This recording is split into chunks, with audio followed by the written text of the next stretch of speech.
Okay. Good morning, everyone. On behalf of Strat-Based Institute and the Konrad Adenauer Stiftung, or CAS Philippines, I would like to welcome you all today to today's forum, Building Credible Deterrence Through a Multi-Domain Armed Forces of the Philippines Modernization. I am your host, Claudette Hizon, Executive Director of the Strat-Based Institute. The evolving regional security environment in the Indo-Pacific underscores the growing importance of a credible national defense posture. As gray zone operations, cyber threats, and hybrid warfare continue to shape the modern battlefield, the Armed Forces of the Philippines, or AFP, faces the pressing challenge of transforming into a multi-domain force capable of deterring and responding to both traditional and asymmetric threats. This is why we are honored to be joined today by representatives from the government, military, the academe, private sector, and the diplomatic community to discuss how to better strengthen the country's defense capabilities through a multi-domain modernization. Apart from our speakers, we would like to acknowledge the presence of Her Excellency Yulia Fediv, Ambassador of Embassy of the Ukraine in the Philippines, representatives from the diplomatic community such as Japan, US, UK, Spain, Canada, Taiwan, Vietnam, France, Germany, and EU. Without further ado, I would like to call on the Strat-Based Institute President, Professor Dean Domanhit, to give his opening remarks.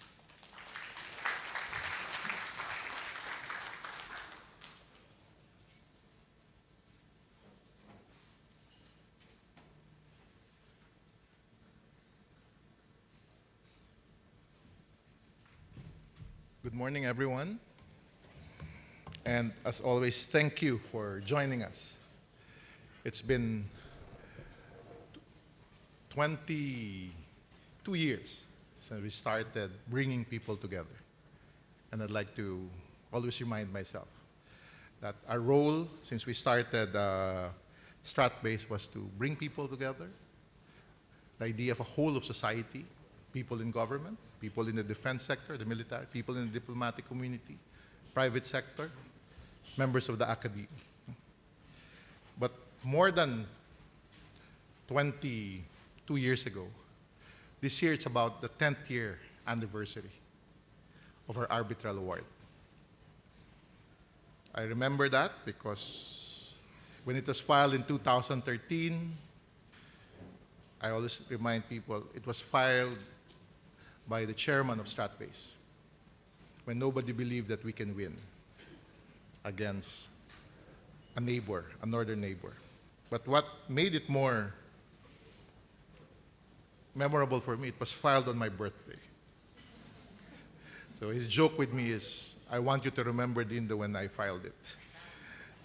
And at that time, we did not know if we will win. Fast forward to 2016, July 12, of course, we won it.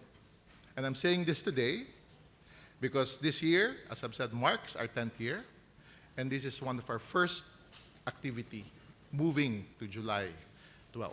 The idea is to remind the Filipino public, to remind the world of this country that I always call a rising middle power.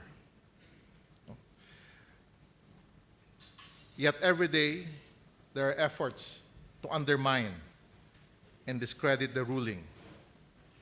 In recent years, the country has faced sustained asymmetric gray zone challenges across multiple domains. Water cannons and roaming incidents in the maritime space, dangerous maneuvers and flares in the airspace, and information warfare in the digital domain. This line I used when I spoke 7 o'clock in the morning, 7 o'clock evening with the Atlantic Council in Washington, D.C. yesterday. And these challenges are expected to intensify more in 2026. The global security environment is becoming more volatile, ambiguous, complex, and man-made. maybe made by certain presidents from the point of view of some people, made by authoritarian rulers. But we live in this world. At the same time, we see ongoing conflicts and flashpoints. The Russian invasion of Ukraine. We have to remind ourselves of that. Thank you, Ambassador, for joining us.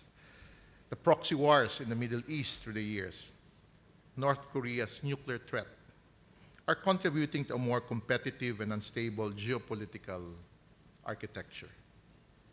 Perhaps most immediate and relevant to the Philippines is China's continued pursuit of its China dream.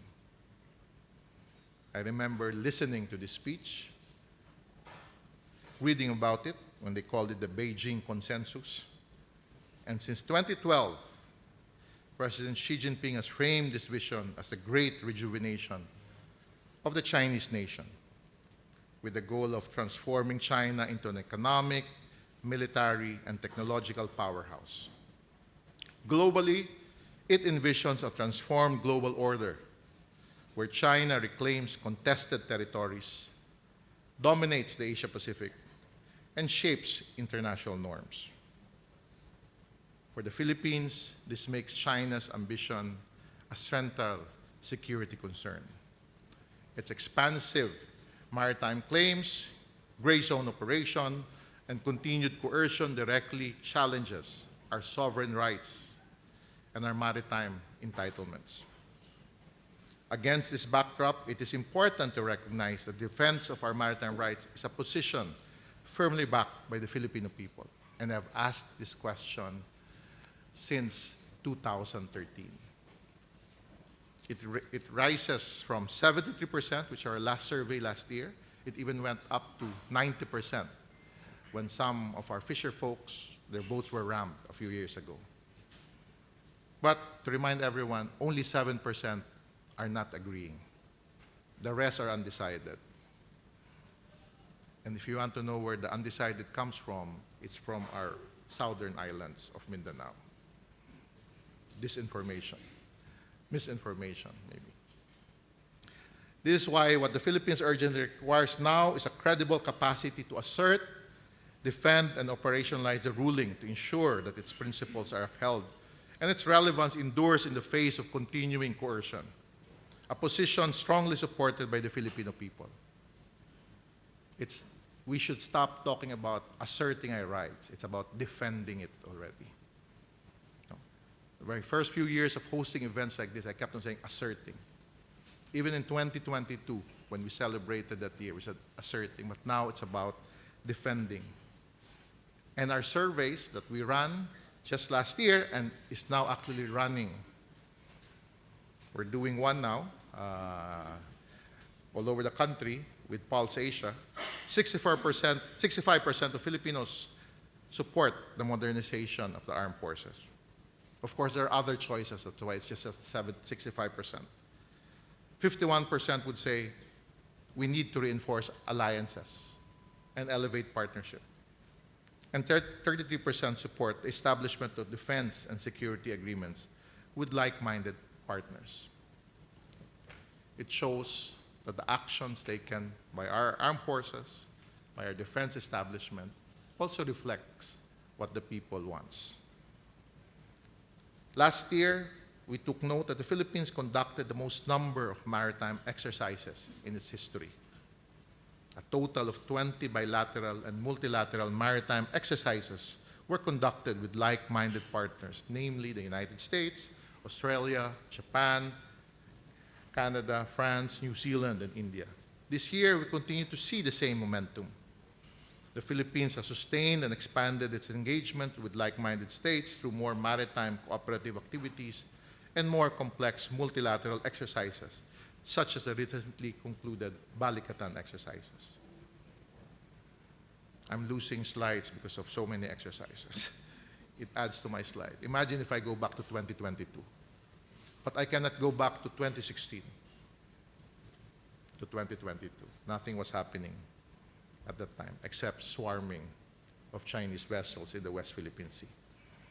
As the Philippines faces mounting economic, governance, and security challenges, In an increasingly volatile Indo-Pacific, we published this book. We need a strategic roadmap for strengthening national resilience, safeguarding economic sovereignty, and guiding long-term policymaking beyond electoral cycles. We try to go beyond 2028 elections. We go beyond the political noise, just like what we saw, watched, heard last night. We emphasize the urgency of moving beyond short-term responses towards sustained strategic thinking. That's what we need in this country. There's a need for a modern, multi-domain armed forces of the Philippines that can deter, detect, and respond to threats across land, maritime, air, cyber, and other unexplored but crucial domains, such as underwater.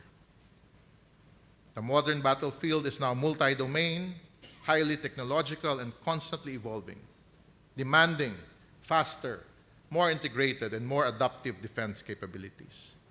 That's what we hope to learn this morning. And the Philippines cannot achieve this alone.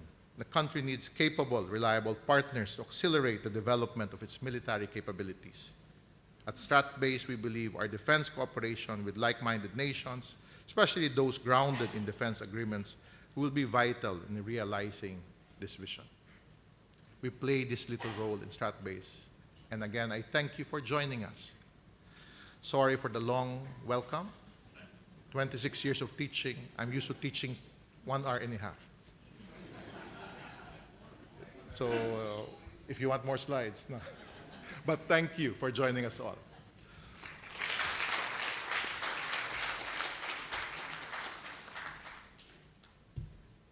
Thank you, Sir Dindo. To set the tone for today's discussion, we are honored to have with us the Ambassador of the Embassy of the Federal Republic of Germany in the Philippines, His Excellency Dr. Andreas Pfaffernoschke.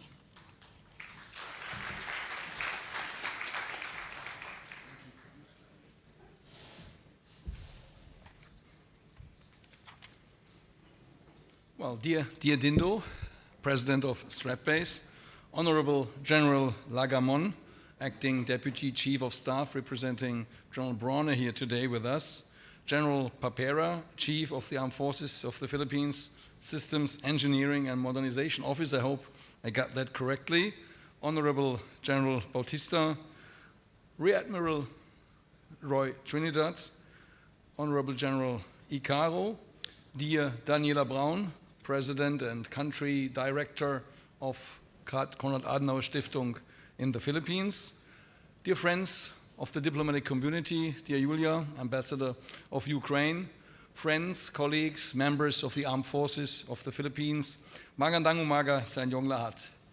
Let me start by thanking StratBase and Konrad Adenauer Foundation for organizing this very important forum on a subject which could not be more timely. And thank you for giving me the opportunity as Germany's ambassador to share with you some thoughts on today's topic. Credible deterrence. Deterrence, for me, as a German citizen, was a catchword in the 80s of the 20th century, the last years of the Cold War. Nuclear deterrence, middle-range rockets, second strike capacity, all those were key to our military doctrines during Cold War. And then deterrence, credible deterrence, disappeared after the Berlin Wall came down and Germany was reunified and we thought to live in a century of peace. Today, building deterrence, credible deterrence, is back on the international agenda. And it is back in Germany as well as in the Philippines. Dear friends, the reasons for that are obvious. Our security is at stake more than many decades ago. In Europe as well as in the Indo-Pacific. A world order based on generally accepted rules, an achievement that both our countries, Germany and the Philippines, stand for and have been advocating for decades, is under massive pressure. In the South China Sea, regional security is threatened by China, which is challenging the Philippine EEZ and not accepting the arbitral award of 2016. whose 10th anniversary we will be celebrating in roughly 2 months from now. And Dindo already referred to that very much, and I'm looking forward to the event that will be organized by StratBase on July 10th. Dear friends, in Europe, Russia's war of aggression against Ukraine has exposed us to a military threat we long thought to have overcome. Since more than 4 years, Russia is challenging the world peace order. Russia's military buildup is threatening Europe and the world. We must resist any attempt to change borders by the use of force everywhere in the world. The support for this war by some countries, unfortunately including in Asia, demonstrates how closely our security in Europe is intertwined with security in the Indo-Pacific. Let me again also take this opportunity today to thank the Philippine government for their steadfast political support in countering Russia's military aggression. In addition, Germany's strategic situation has changed due to rising doubts about the long-term and steadfast commitment of one of our long-term allies, the United States of America, to defend Germany's territorial integrity and sovereignty. The recent decision to withdraw at least 5,000 soldiers from Germany is proof of a tendency that has emerged in recent years and forces us to reorganize our defense and therefore our deterrence much more with our own capacities and with our European partners. Having said that, nevertheless, NATO remains, of course, the backbone of our security and defense. Let me say a few words about Germany and where we are when it comes to deterrence, credible deterrence. Germany has taken decisive steps to upgrade our military capacities. The portion of GDP to be invested in defense has been increased or will be increased from 2% to 5% in accordance with NATO rules. A special budget allocating 100 billion euros for the defense within the next 5 years has been set aside. We have reintroduced recently military service for young men, for now on a voluntary basis. And we have developed a new military strategy, and we are reaching out to new partners. In this context, Ukraine is on the way to become a very valuable new partner, and I'm happy to have Yulia here today, not as a recipient of military assistance and equipment, but as a provider of security due to its very advanced knowledge of drone technology and the way drones are used in modern warfare. I can share with you that recently my defense minister, just a week ago, was in Kiev with his Ukrainian colleague, and exactly this issue was very high on the agenda. So new alliances, new partners, new technologies. Dear friends, the military strategy developed for the first time in Germany describes Germany's military strategic threat environment and how Germany's federal army, the Bundeswehr, will address it. Let me share some more details on Germany and how we react to the new threats and challenges. Within the military strategy, the capability profile is the Bundeswehr's, federal army's, central planning document for the coming years. It defines the capabilities our army must possess to defend our country, its citizens, and our allies. German security and defense policy remains conceivable only in cooperation with our allies and partners. The Bundeswehr will remain an army within the alliance. The burden within NATO will increasingly be shifted from the US to European shoulders. In the future, the European pillar of NATO must be able to bear the main burden of conventional deterrence and defense on our continent. Germany is making a determined and active contribution to this. Therefore, the German army, the Bundeswehr, is to be expanded into the strongest conventional army in Europe. This expansion will take in 3 phases. The immediate priority is to increase the deterrence and defense capabilities as quickly as possible by 2029. This involves increasing the number of active duty personnel from the current approximately 186,000 soldiers to at least 260,000 by the end of 2030, in line with NATO objectives. At the same time, the reserve, as an integral part of the armed forces, is to be increased from the current 60,000 to at least 200,000, thus contributing to the increased operational readiness of the Bundeswehr. All units and all military personnel, of course, will be fully equipped. As part of the comprehensive reform process, the civilian administration has also been adapted and streamlined. Procurement procedures, for example, have to be revisited and accelerated. With more flexible, agile, and efficient structures, national and collective defense needs to be adapted to the current threat.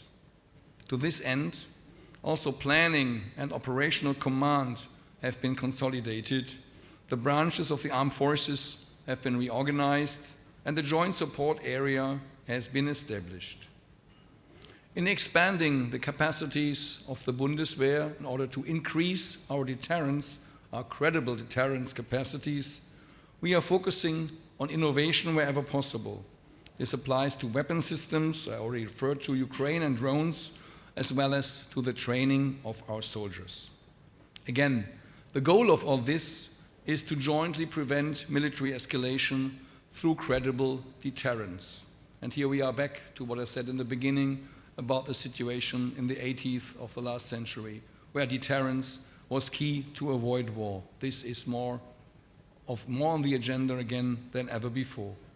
We must be able to defend ourselves so that we don't have to defend ourselves. We have to be able to defend in order not to be in need to really defend ourselves. That's what I wanted to say, sorry. European allies within NATO will assume increasing responsibilities for their own security.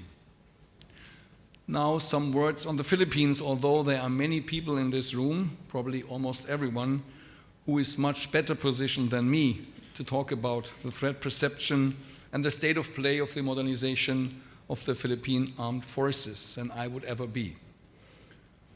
That's why I will be short on that, because I trust everybody here in the room is better positioned. The armed forces of the Philippines, dear friends, are undergoing one of their most significant transformation to be prepared for current and future challenges.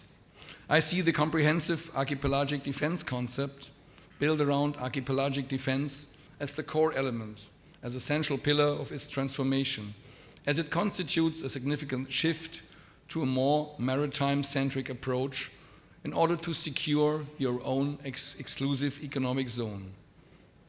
Our Philippine friends, you, are investing more and more into defense, and procurement for more much-needed modern equipment is underway, and also I'm happy that Germany is a partner in that and is considered to be a partner. We are in talks about also equipment being delivered from Germany. Germany sees the Philippines as an important strategic partner in Southeast Asia, and we are working with our Philippine partners in various areas to further intensify cooperation between our countries. As you know, our two countries have recently, a year ago, in May 2025, ratified a defense cooperation agreement. And I can share here in this room, my dream is that we will soon start to negotiate a full visiting forces agreement, as it has been done with other countries in Europe, like France recently. Friends, dear friends, the bilateral cooperation between the armed forces of the Philippines and the German armed forces has been increasingly growing for more than 3 years in a row. Our bilateral partnership was introduced in 1979 when the first officer of the Philippine Armed Forces took part in the German General Staff Course, marking the beginning of a bond that has strengthened over the past 50 years and is a proof to our shared dedication to security, knowledge exchange, and professional growth. Germany has also increased participating in exercises. Professor Dindo was naming some of them. The German flag was missing, but that was because we were not actively participating in the exercise, but only as observers. But for the third time, and this year, we observed with 2 observers, and we will be observing 4 exercises this year in the Philippines, which is more than ever before. So we are a partner, but a growing partner, still a small one, but I hope there's more to come. I already formulated my dream of a VFA that we can negotiate quite quickly. Dear friends, modernizing armed forces can hardly be achieved in isolation. Cooperation with like-minded countries will serve as a catalyst and bring us all closer together. Germany is very open to intensify its cooperation with the Philippines, sharing best practices and reform methods, but also cooperating in procurement and training. And I think everybody in the room here is well aware of that. Addressing the challenges in a forum with like-minded partners like this one today will surely provide useful insights and result in follow-up discussions that ideally will support our friends at the Armed Forces of the Philippines in their endeavors to build up credible deterrence through modernization of their armed forces. I wish us all fruitful discussions today. Let me again thank StratBase and Konrad Adenauer Foundation for bringing us together here today and for organizing this event. Maraming salamat po. Thank you very much.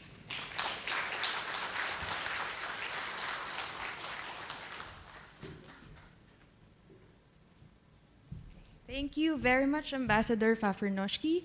General Romeo Bronner would have wanted to join us today. However, he was asked by the new National Security Advisor to accompany him to a business sector speaking engagement. To deliver his speech, we are honored to have with us the Acting Deputy Chief of Staff and Commander of the Civil Military Operations Command of the Armed Forces of the Philippines, Lieutenant General Arvin Lagamon. Please give him a warm round of applause.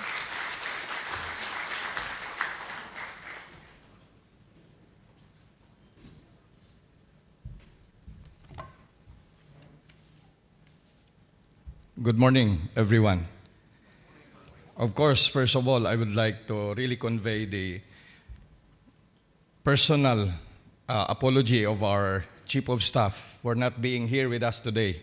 And that's why last night, he really called me and actually directed me to report to him personally to tell me that I will be representing him because he told me that this is a very important opportunity to convey the AFP's message, especially in this very important topic, building credible deterrence through a multi-domain armed forces of the Philippines modernization, and especially with what's going on in the West Philippine Sea.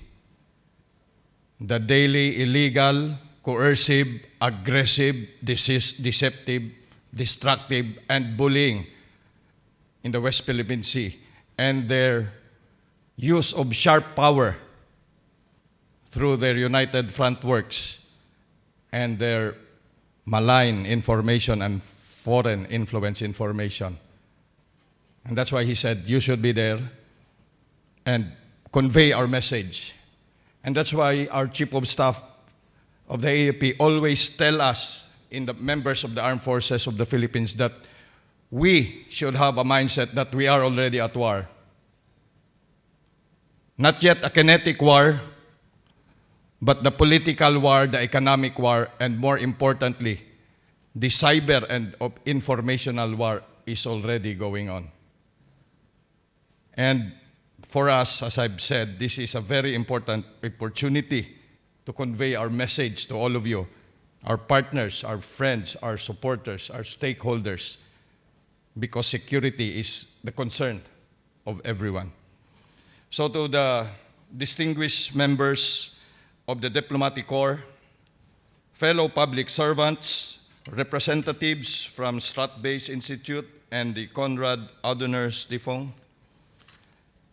esteemed defense and security experts, partners from industry and academe, ladies and gentlemen, once again, good morning. Magandang umaga po sa ating lahat.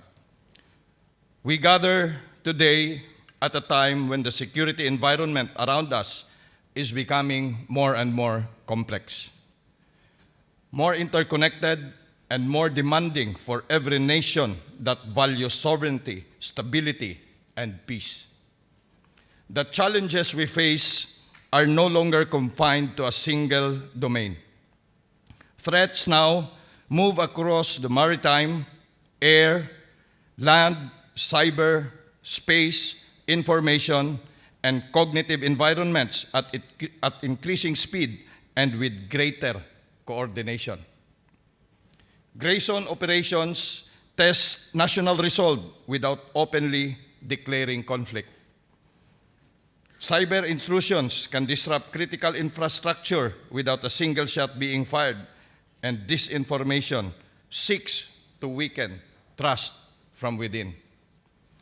And coercive action at sea continue to challenge international law and rules-based order. In this environment, deterrence cannot be symbolic. It must be credible. And credible deterrence is not built on rhetoric. It is built on capability, readiness, interoperability, national resolve, and the demonstrated ability to operate effectively across domains.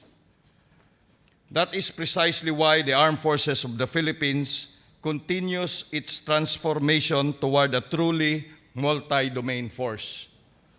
The modernization of the Armed Forces of the Philippines is no longer simply about acquiring platforms. It is about building an integrated defense ecosystem capable of sensing, deciding, communicating, maneuvering, and responding across the entire operational environment. It is about ensuring that our air, land, maritime, cyber, space, and information capabilities operate not separately, but as one coherent, mutually reinforcing force. This transformation is guided by our comprehensive archipelagic defense concept and operationalized through our campaign plan, Tatag Kapuluan, which reflects our shift towards an externally oriented defense posture appropriate for an archipelagic nation. As an archipelagic state located at the crossroad of Indo-Pacific, the Philippines cannot think of defense in isolated geographic compartments. Our seas, our skies, our littorals, our cyber infrastructures, and our strategic communications environment are interconnected spaces that must all be secured together. This is why maritime domain awareness, access denial capabilities, integrated command and control systems, cyber defense, ISR, and joint force operations have become increasingly important in our modernization efforts. And we are happy to report that we are making progress in this effort. Recent years have been significant strides. We have seen significant strides in enhancing our interoperability with allies and partners, strengthening our maritime posture, improving our situational awareness, and acquiring more capable air and naval platforms. But modernization is not merely about hardware. Technology alone does not create deterrence. People, doctrine, training, leadership, and institutions do. A credible deterrent posture requires an AAP that can think, adapt, innovate, and operate in emerging domains of warfare. This is why the cyber domain has become a major area of focus, because cyber threats target governments, militaries, private institutions, and even ordinary citizens. The Philippines itself has experienced significant cybersecurity challenges, including attacks against government systems and critical infrastructure.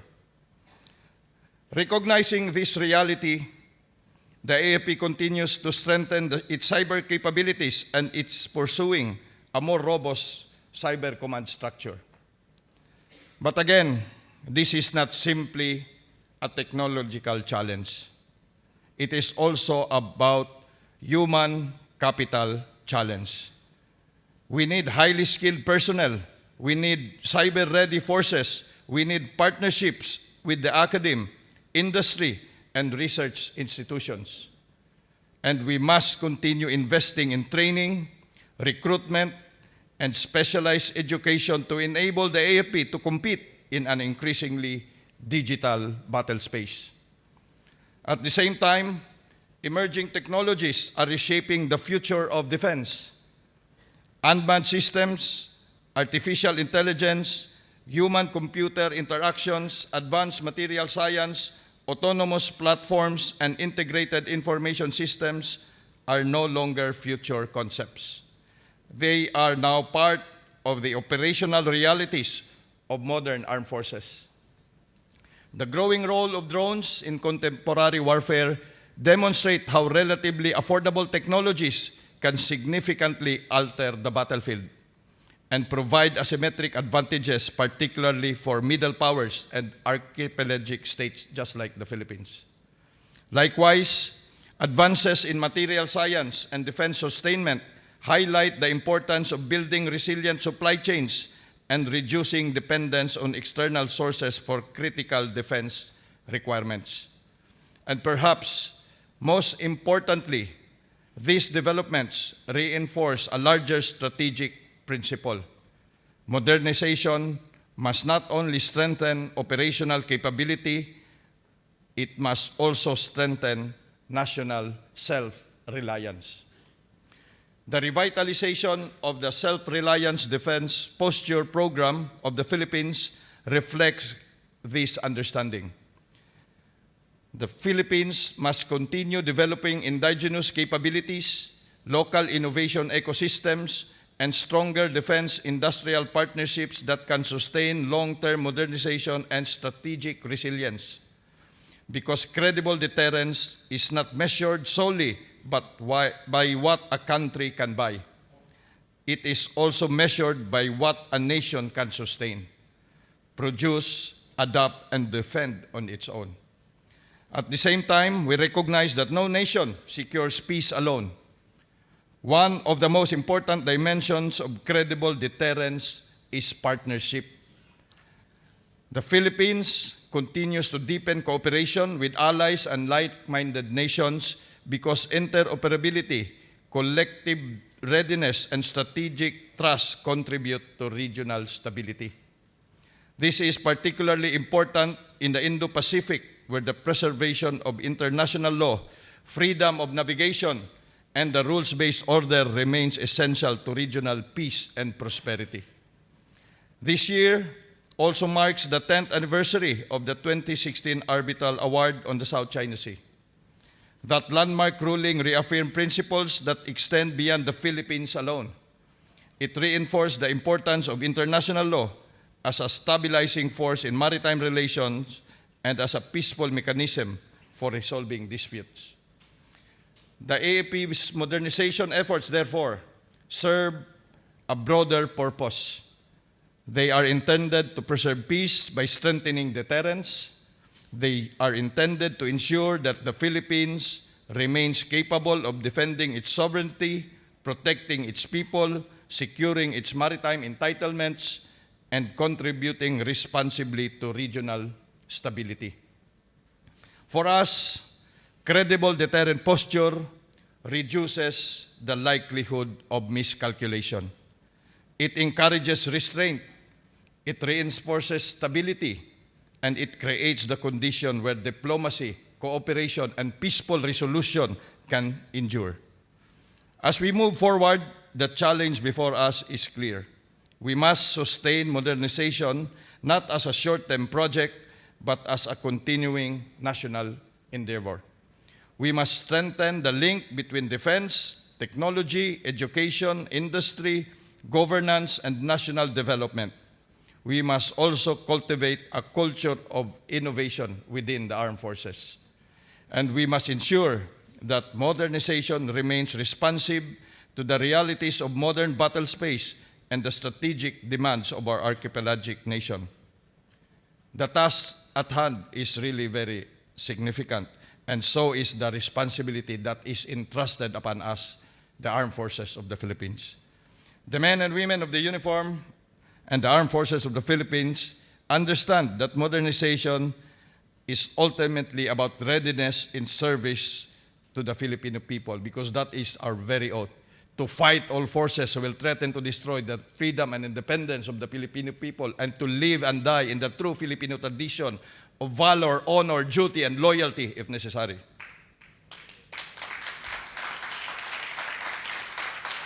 It is about ensuring that in times of uncertainty, the nation can rely on the armed forces that is capable, professional, interoperable, and prepared. An armed forces that can operate across domains, and armed forces that can adapt to evolving trends. An armed forces that remains firmly committed to its constitutional mandate to protect the people and secure the state. Allow me to end with this. Credible deterrence is not built overnight.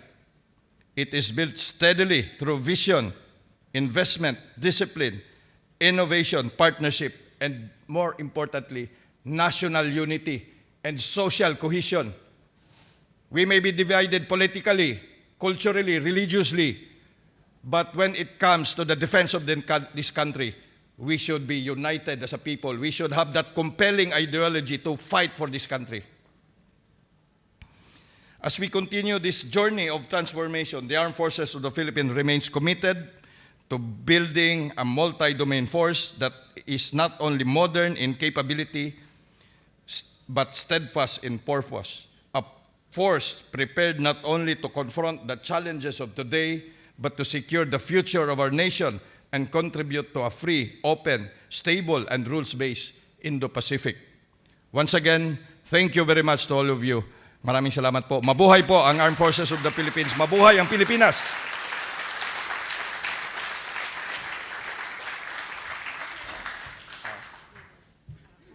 Okay.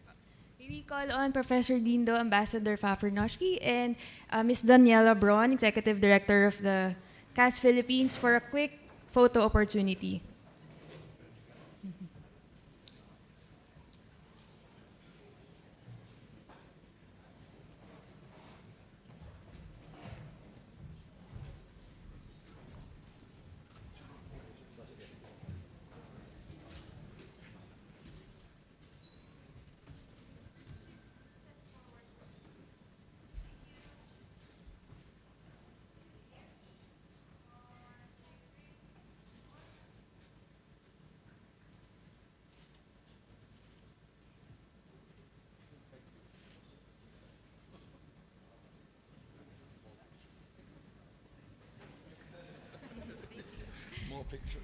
Thank you, everyone.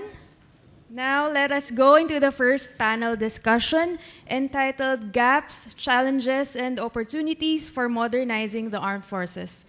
This panel will examine the AFP's modernization progress and key achievements, operational gaps, and emerging security challenges, while exploring opportunities to strengthen defense reforms, accelerate modernization, and deepen cooperation with like-minded partners to build a more agile and future-ready force.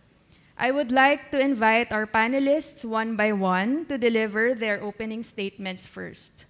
Let us welcome the Chief of the Systems Engineering and Modernization Office of the AFP, Major General Ivan Papera.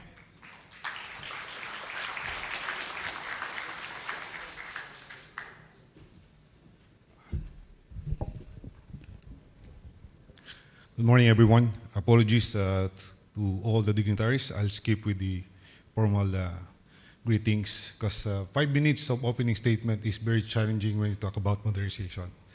Anyway, after this, one favor. Please do not ask why about the Marines in the Senate last night, because I believe the President elaborately explained it, okay?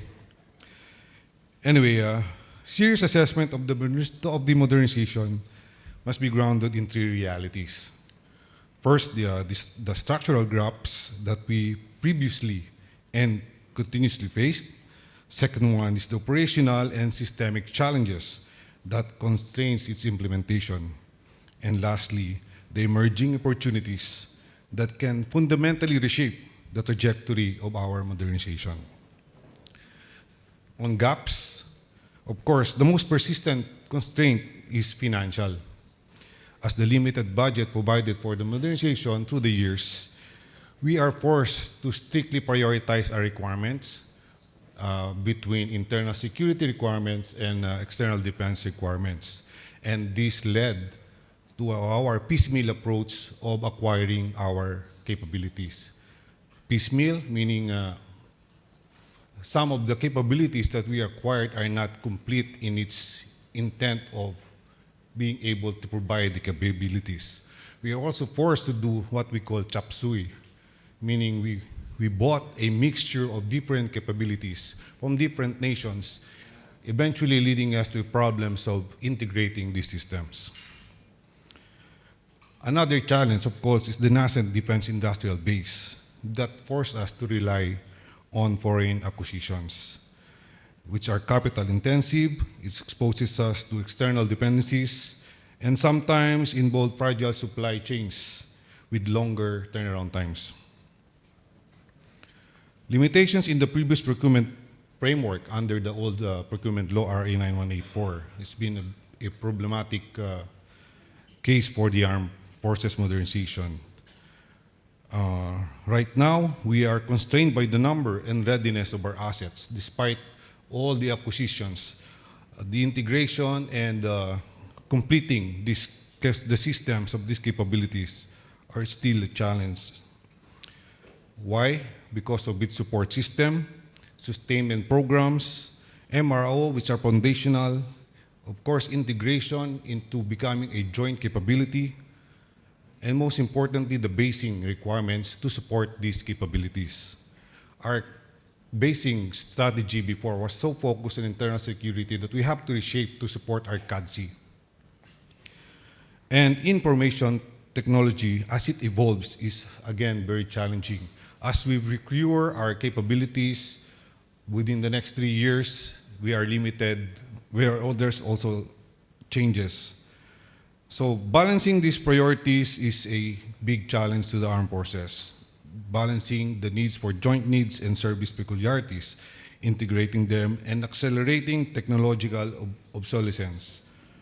Also, structural misalignments in capability delivery, turnkey solutions, as much as we want to do it, is very challenging as we implement the modernization program.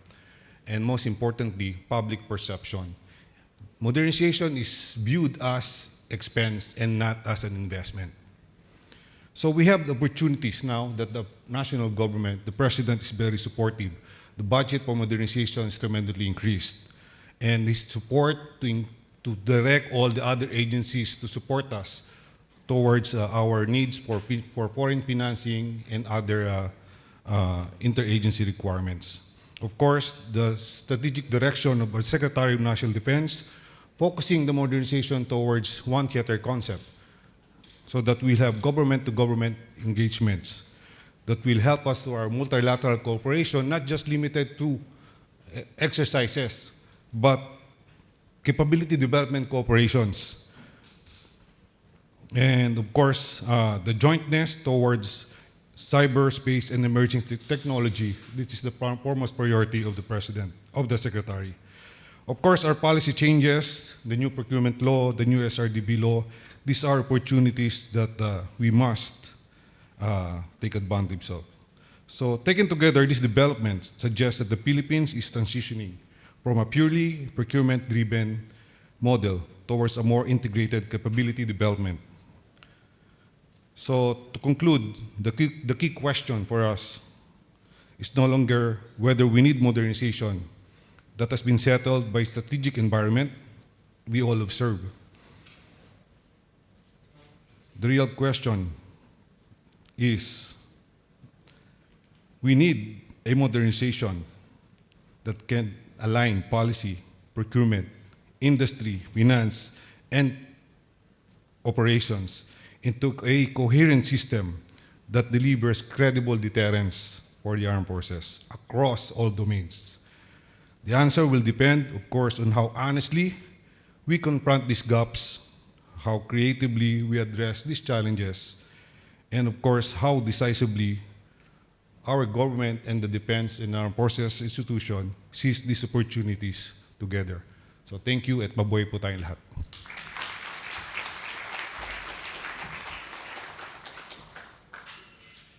Thank you, Major General Papera. For our next speaker, we are also honored to have with us General Emmanuel Bautista, non-resident fellow of the Strat-Based Institute and former Chief of Staff of the Armed Forces of the Philippines.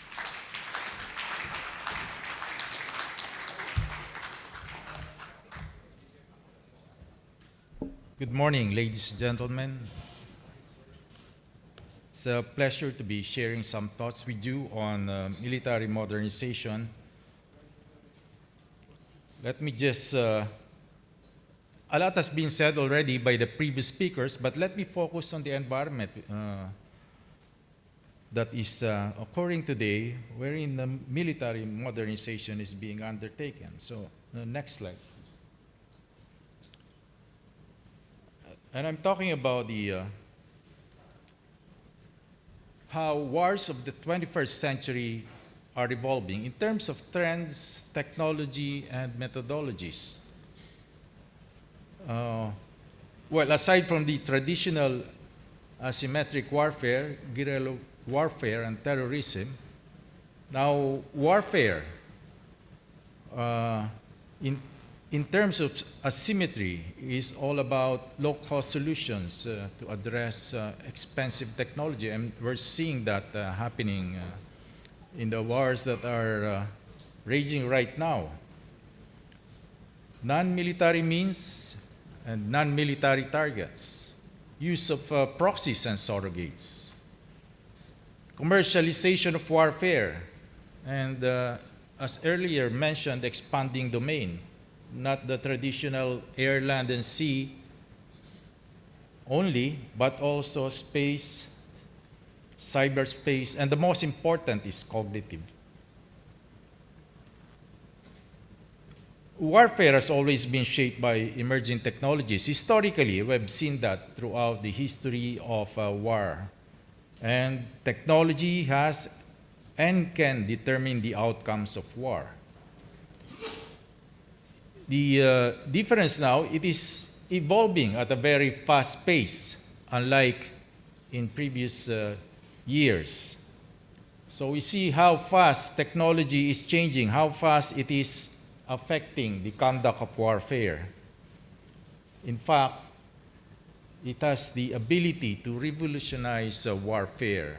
We're talking about AI, Internet of Things, 3D printing, genetic engineering, quantum computing, information technology, space and satellites, etc.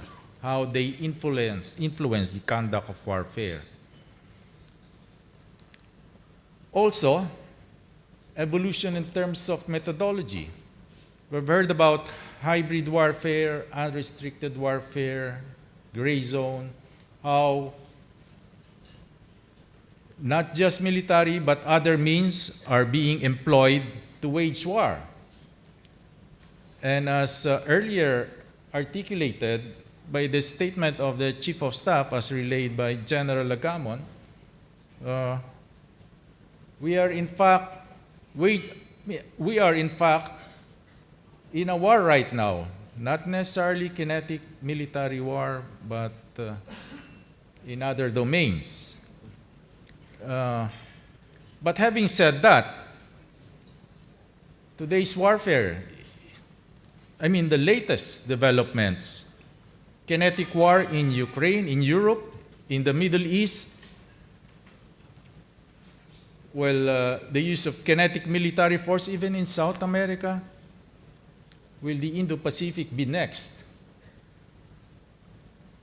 Transitioning from gray zone, hybrid to kinetic military war. So is that the evolving trend now of the 21st century? But how are we preparing for that? How is our military modernization attuned to that? Well, our modernization program, circa 1995, revised in 2012, remains to be major service-centric, Army, Air Force, Navy capabilities, because that was the original program. mostly focused on equipment acquisition, still the funding at least, while we try to look into the other aspects of modernization, it is mostly focused on equipment acquisition. And it was initially based on the previous strategic landscape. We are tweaking it.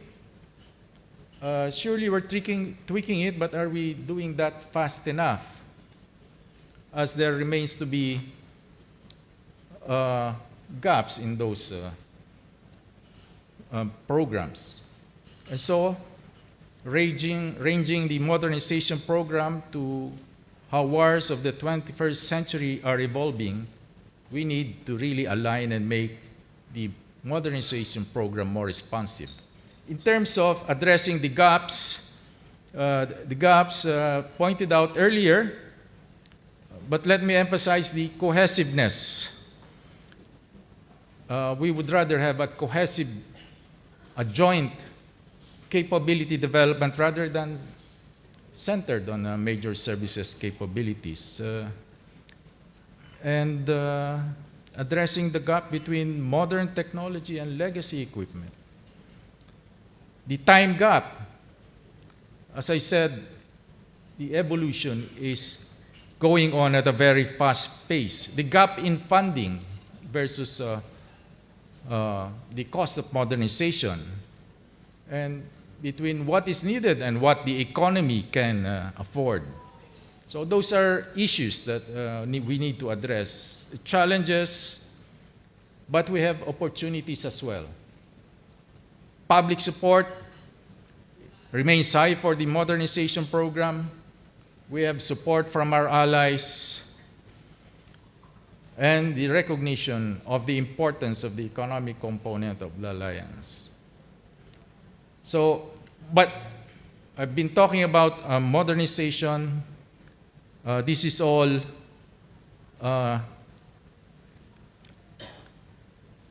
needed to address 21st century warfare. Again, the purpose of military modernization and capability development is deterrence.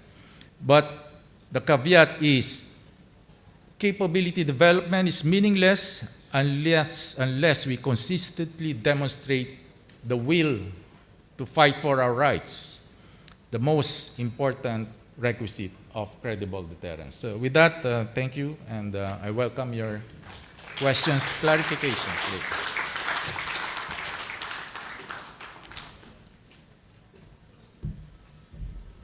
Thank you, General Bautista. For our next speaker, may I call on Rear Admiral Romel Ong, non-resident fellow of the Strat-Based Institute and professor of praxis at the Ateneo School of Government.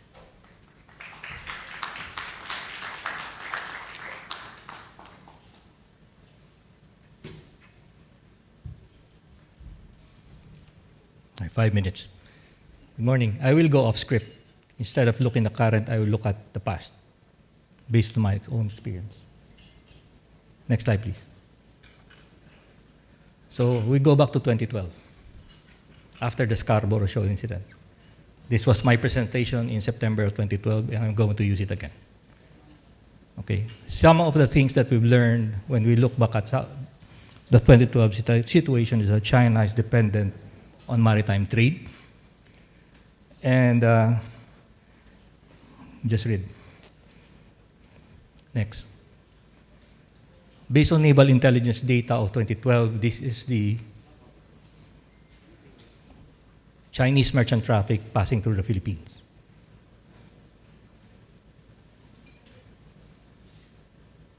Next. This is the port of call, last port of call. Again, naval intelligence data of 2012. So all traffic passing through the Philippines in 2012 either comes from the Philippines, Australia, or Indonesia. Next. Those coming from China, and next port of call goes to Philippines, Australia, and Indonesia. Next. This is not my framework. This is from Milan Vego. He's a professor, our professor at the U.S. Naval War College. He's the guru of naval operational art.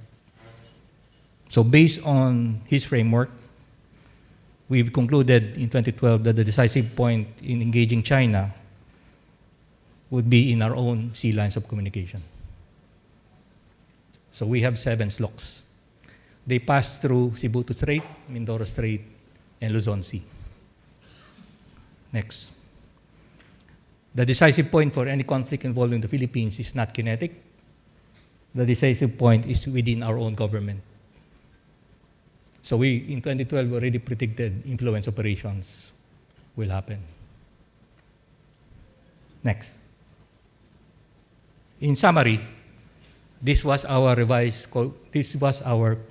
course of action in 2012 to conduct synchronized diplomatic, informational, military, economic actions against Chinese strategic critical vulnerability to shape its behavior to be favorable to Philippine long-term core interests.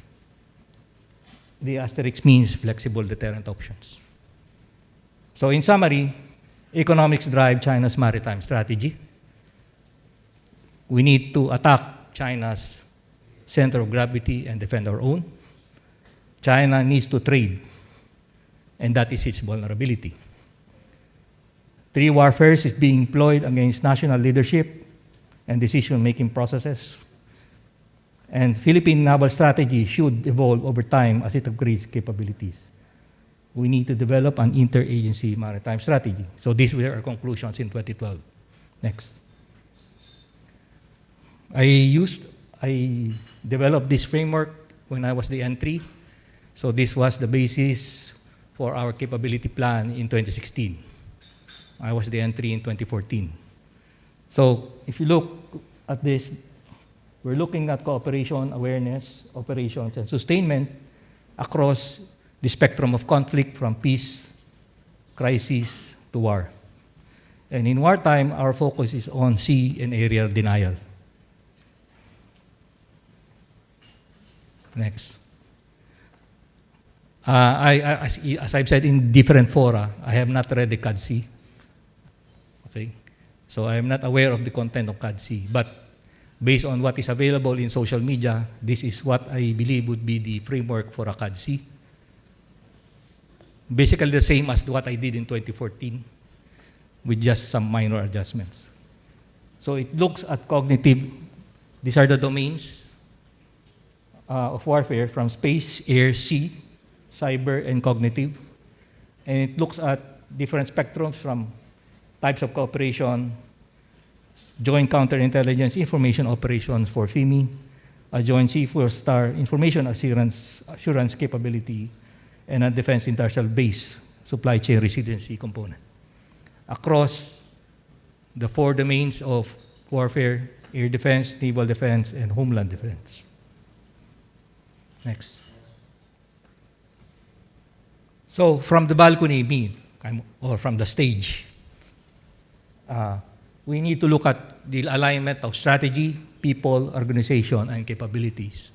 So in terms of strategy, we need to align and synchronize our DIME, meaning our diplomatic, information, military, economic levels of power. CADC as a part of national defense strategy and national military strategy. And an interagency collaboration with different departments of government. In terms of people, we need a succession management plan, and we need to bring back the warrior ethos among our senior leaders. Okay. In terms of organization, force structure for future scenarios. Okay. So our organization is not supposed to fight the previous war. Our organization should be postured to fight the future war. Legacy organizations impede the development of agile organizations. And lastly, capabilities, strategy as driver of acquisition policy is required. Alignment of SRDP law and revised AP modernization law is required. Public-private sector collaboration is a must. Wish list mindset versus purposive acquisition is a challenge. And lastly, we need a D&D DTI policy alignment. I think that's the last one. Thank you. Good morning.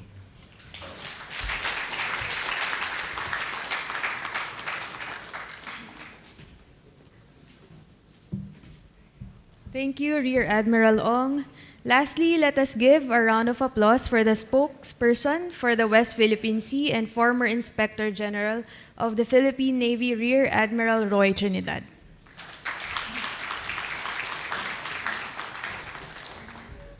Morning, everyone. Nice to be retired 3 weeks ago. I was the former Inspector General, but I'm still the spokesperson for the West Philippine Sea. The first speaker, General Papera, gave us a perspective of the direction of modernization. General Bautista gave us a perspective of the environment. Admiral Ong gave us a perspective of the adversary. In 2 or 3 minutes, I'd like to give you a snapshot of the challenges that the AFP has been facing, continues to address in our modernization program as we shift from internal security to external defense. The effects of internal security on the AFP is far-reaching. The mindset of the leadership, before we even get to external defense, we first need to divest our minds of the internal security operations mindset before we could even start a modest modernization program. Our planning horizons, 15 years, are too long. I remember the S&D mentioned that in Ukraine, it is 3 to 6 months. You get inputs from the battlefield that would affect your development of capabilities and bring them back out to the forefront within a span of 3 to 6 months. We are looking at funding constraints. We are currently at 1.1% of the GDP. We would like to go up to 2%. How could we go up to 2%? We could not even utilize the 1.2%. That's a big challenge of D&D right now. The mindset of the operators made us focus more on the weapons, which is only 30% of the overall cost. We have neglected the 70% sustainment of the capability. Hence, we could not foresee that we have this insurance in the event of crisis or conflict. Advances in technology are so fast that the pace, we have to increase our pace, and structural gaps mentioned by Admiral Ong in his second to the last slide. Local industry is lagging. Personal expertise, we have been doing everything for so long, doing so much. We need to focus more expertise. We need to have a core of civilian contractors or project managers and not the line officers. The procurement complexities that we face and economic volatility. I'll end here and we will have more discussions in the open forum. Thank you.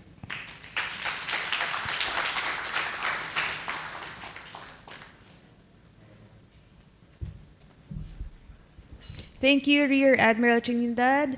May we call back Major General Papera, General Bautista, Rear Admiral Ong, and Rear Admiral Trinidad to join us for a panel discussion. Mr. Don McLean Hill, non-resident fellow at the Strat-Based Institute and lecturer at the De La Salle University, will be moderating this panel. Don, please take the floor. Thank you.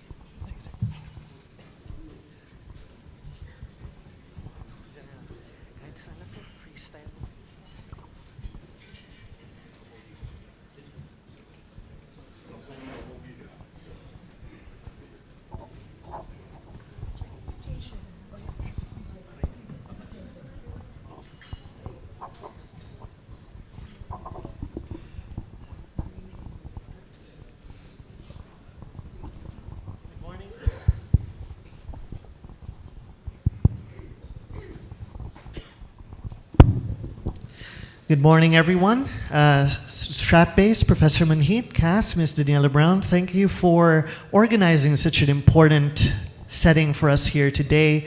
Excellencies, distinguished guests, good day. It is a great honor to be a moderator to such a powerhouse of a panel here this morning. And We have a lot to talk about given the limited time that we have, so we'll try to squeeze in as much as we can, along with participation from the audience as much as possible as well. Now, we come against a backdrop of a very uncertain geopolitical landscape, and as mentioned by the distinguished speakers earlier on, the most acute challenge that we are facing today is the belligerence of an expansionist China with illegal ambitions towards our lawful waters. And along with that, of course, would be the external shocks coming out of different parts of the world, both traditional, non-traditional, as we all could administer as hybrid in different forms and in different domains. Now, for our distinguished panel here today, I have a number of general and specific questions that I'd like to ask. For the first general question for the entire panel, now when we talk about modernization, military modernization, it is much more than just acquisitions, it's much more than just purchases of equipment. And it also involves not just internal resilience, but also partnerships. Now, in that regard, a huge chunk of modernization also includes questions on maintenance, repair, and training. Now, some of our partners, like-minded partners, may offer, for instance, used or decommissioned assets or equipment.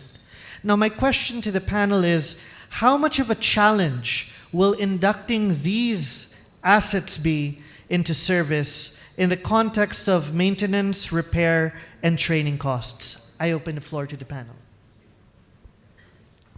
General Papera? First of all, we are open to accepting decommission or donations, but as part of the Secretary's guidance, we send teams, our joint visual GBI teams, to assess the capabilities, and we recommend, the Armed Forces recommend to the Secretary the viability and the feasibility of accepting these donations and the implications long term. So one of the foremost guidance of the Secretary in accepting all these capabilities is to look at its completeness of the systems. So if there will be, grants or donations with removed capabilities, then we'd rather not accept it. But we are diligent enough to send our JBIs to assess and to recommend if we will accept it. For now, we are limited and we are restricted to use the modernization funds funding these donations. If we have done that in the previous horizons, for this Horizon 3, the Secretary will never allow us to do that. Thank you, sir. Anyone else from the panel? General Bautista? Personally, I welcome used equipment for as long as they remain to be operational and they can address our requirements. For one advantage is the availability. It's more immediate rather than planning for new equipment that can take years to deliver. And as I said earlier, we are trying to address the time gap between the availability of those capabilities now rather than having them later, because the threat is present now, not in the future. So we need to address that. Two, in terms of our budgeting system, it is easier to request for maintenance and operating budget versus requesting for a huge capital outlay, as we have experienced in the implementation of our modernization program. So that I'm emphasizing the most important advantage for us is the time. We need the capabilities now.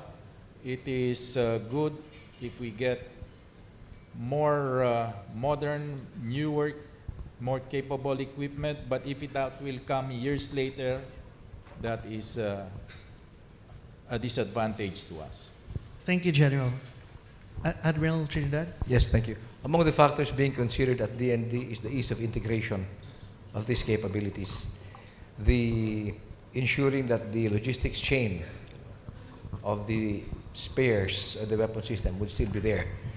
We have been the receiving end of donations of foreign military sales. We don't want in the future to have, a large number of different weapon systems. That would mean a diversified supply chain. So having a smaller number of capabilities would ensure that sustainment would be easier. These are some of the factors being considered at DND. Thank you, Admiral. Admiral Ong. You have to answer two questions. Number one is quantity versus quality question. So if we need more ships now rather than later, then quantity means you have to get it get it where you can get it actually. But my solution to quantity is actually build our own shipbuilding capability and build it here. The second question is the high-low question. How much of your fleet is high performance, expensive ships, and how much of your fleet is low cost type of ships? And that mix, if you want more of the low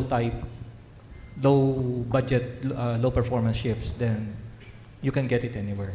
So those are the questions that need to be addressed: is the quantity versus quality question, and how do you post your fleet in terms of high-low differentiations.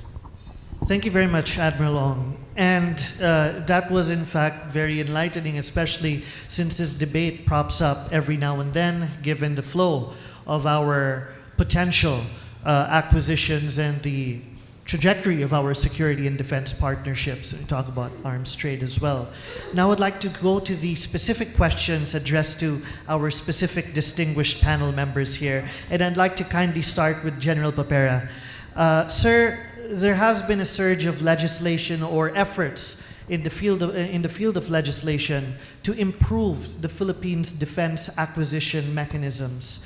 If we look into the 2026 General Appropriations Act, there is a provision on foreign and domestic finance arrangements. We talk about loans, grants, credits, lines of credit for AFP modernization. So, General, my question here is, what is the current status of this as far as the implications are concerned, the operationalization of this, and what are the possible conditions or requirements the administration may look at when considering these foreign proposals? Sir. First of all, we thank the President and the national government and the Congress for allowing us to add that provision. We've been asking for that for years already. As mentioned earlier, the limitations of the modernization is funding. As we get appropriations from the General for Modernization for a limited number of years, the available budget that you will use for 5 to 7 years for our multi-year contracting projects can be maximized for many projects if we stretch this limited budget for 15 to 20 years.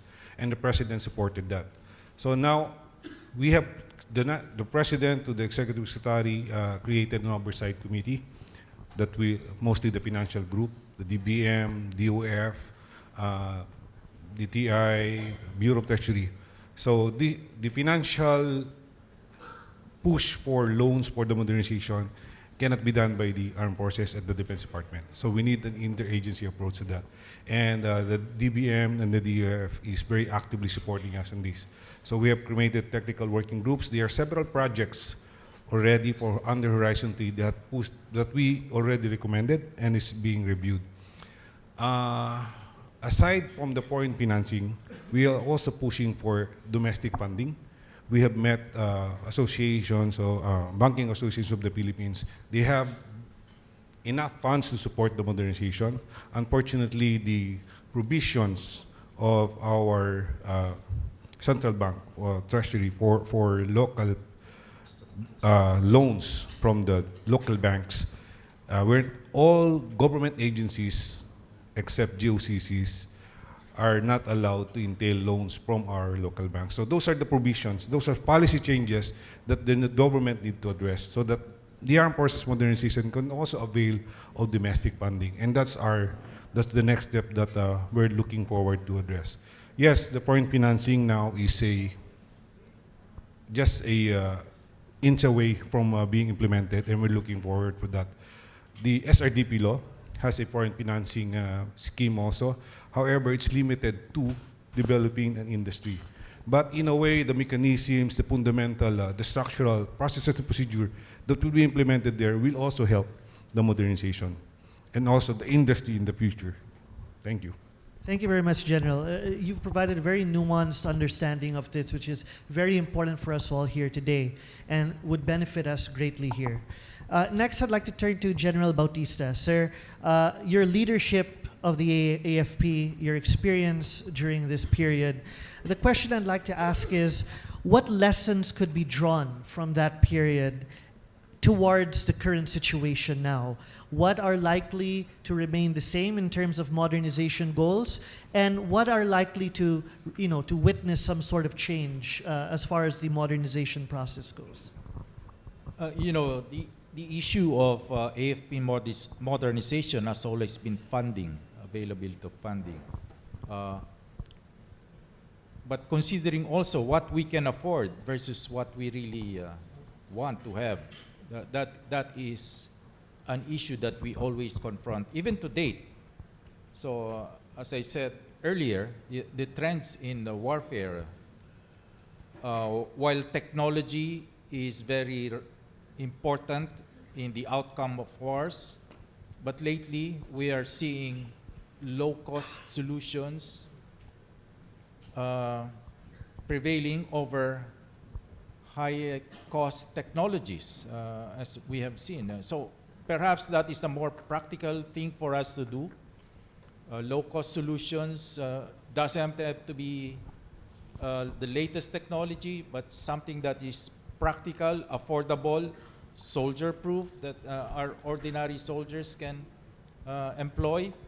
Note that sometimes we buy high-tech equipment, but we are not able to optimize the utilization of those because our soldiers still lack the technical expertise in terms of high technology. And we're seeing that in some of our acquisition versus something more useful, more practical, more affordable. So I guess that's something that we can learn from based on the history of our implementation of the modernization program. Fantastic. Thank you so much, General. Now I'd like to kindly turn to Admiral Ong. Sir, your work on sea denial has been very insightful, especially for me. And you've written about sea denial. You've talked about it in your presentation. Sea denial has also been mentioned on several occasions. My question, sir, is how can the Philippines pursue its modernization roadmap based on a robust sea denial strategy? How would that look like, given that, sir? The Navy Capability Plan of 2016, which I wrote, was actually grounded on sea denial, which means acquiring asymmetric capabilities to target adversary weakness, not adversary strength. And that was the basis for the acquisition of the BrahMos anti-ship missile and our attempt to acquire a submarine. Okay, because we believe that at the end of the day, we do not have the resources for a ship versus ship type of kinetic conflict. Later on, with the advent of drones and based on the experience in the Ukraine-Russian conflict, we will also look at drones to address what we call low-cost targets, okay, like militia vessels, okay, which are using expensive missiles would be not good for ROI. Okay. Thank you very much, Admiral Ong. And sir, I'd like to turn to you, Admiral Trinidad. We see it in the West Philippine Sea. We talked about multi-domains. And I think that if we look at the West Philippine Sea, the security structure there elicits the very nature of multi-domain insecurity. we are seeing also an increase in undersea threats, not just at the surface level, sir. So my question for you, Admiral Trinidad, is to what extent do you believe our modernization efforts are undergoing in terms of prioritizing undersea capabilities? We have only recently explored the undersea domain.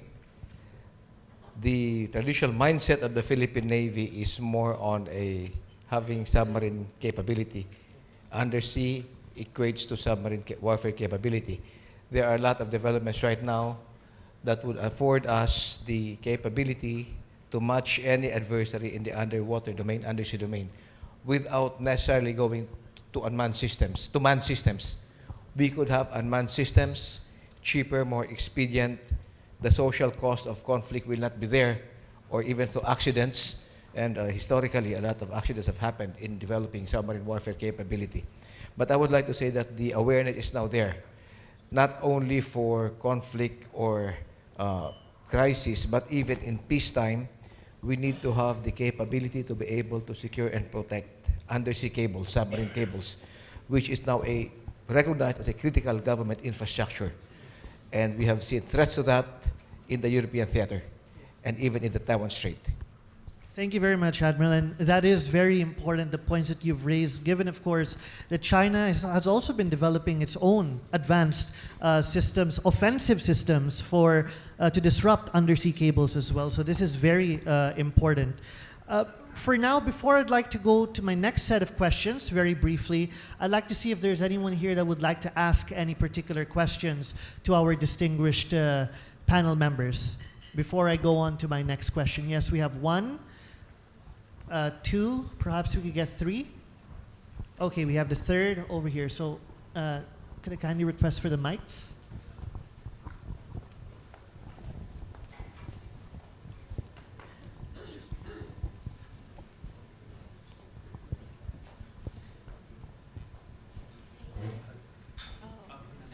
Sorry, who was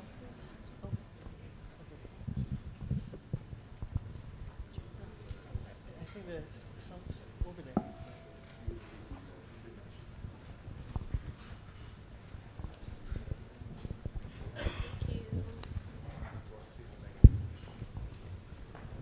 Yes.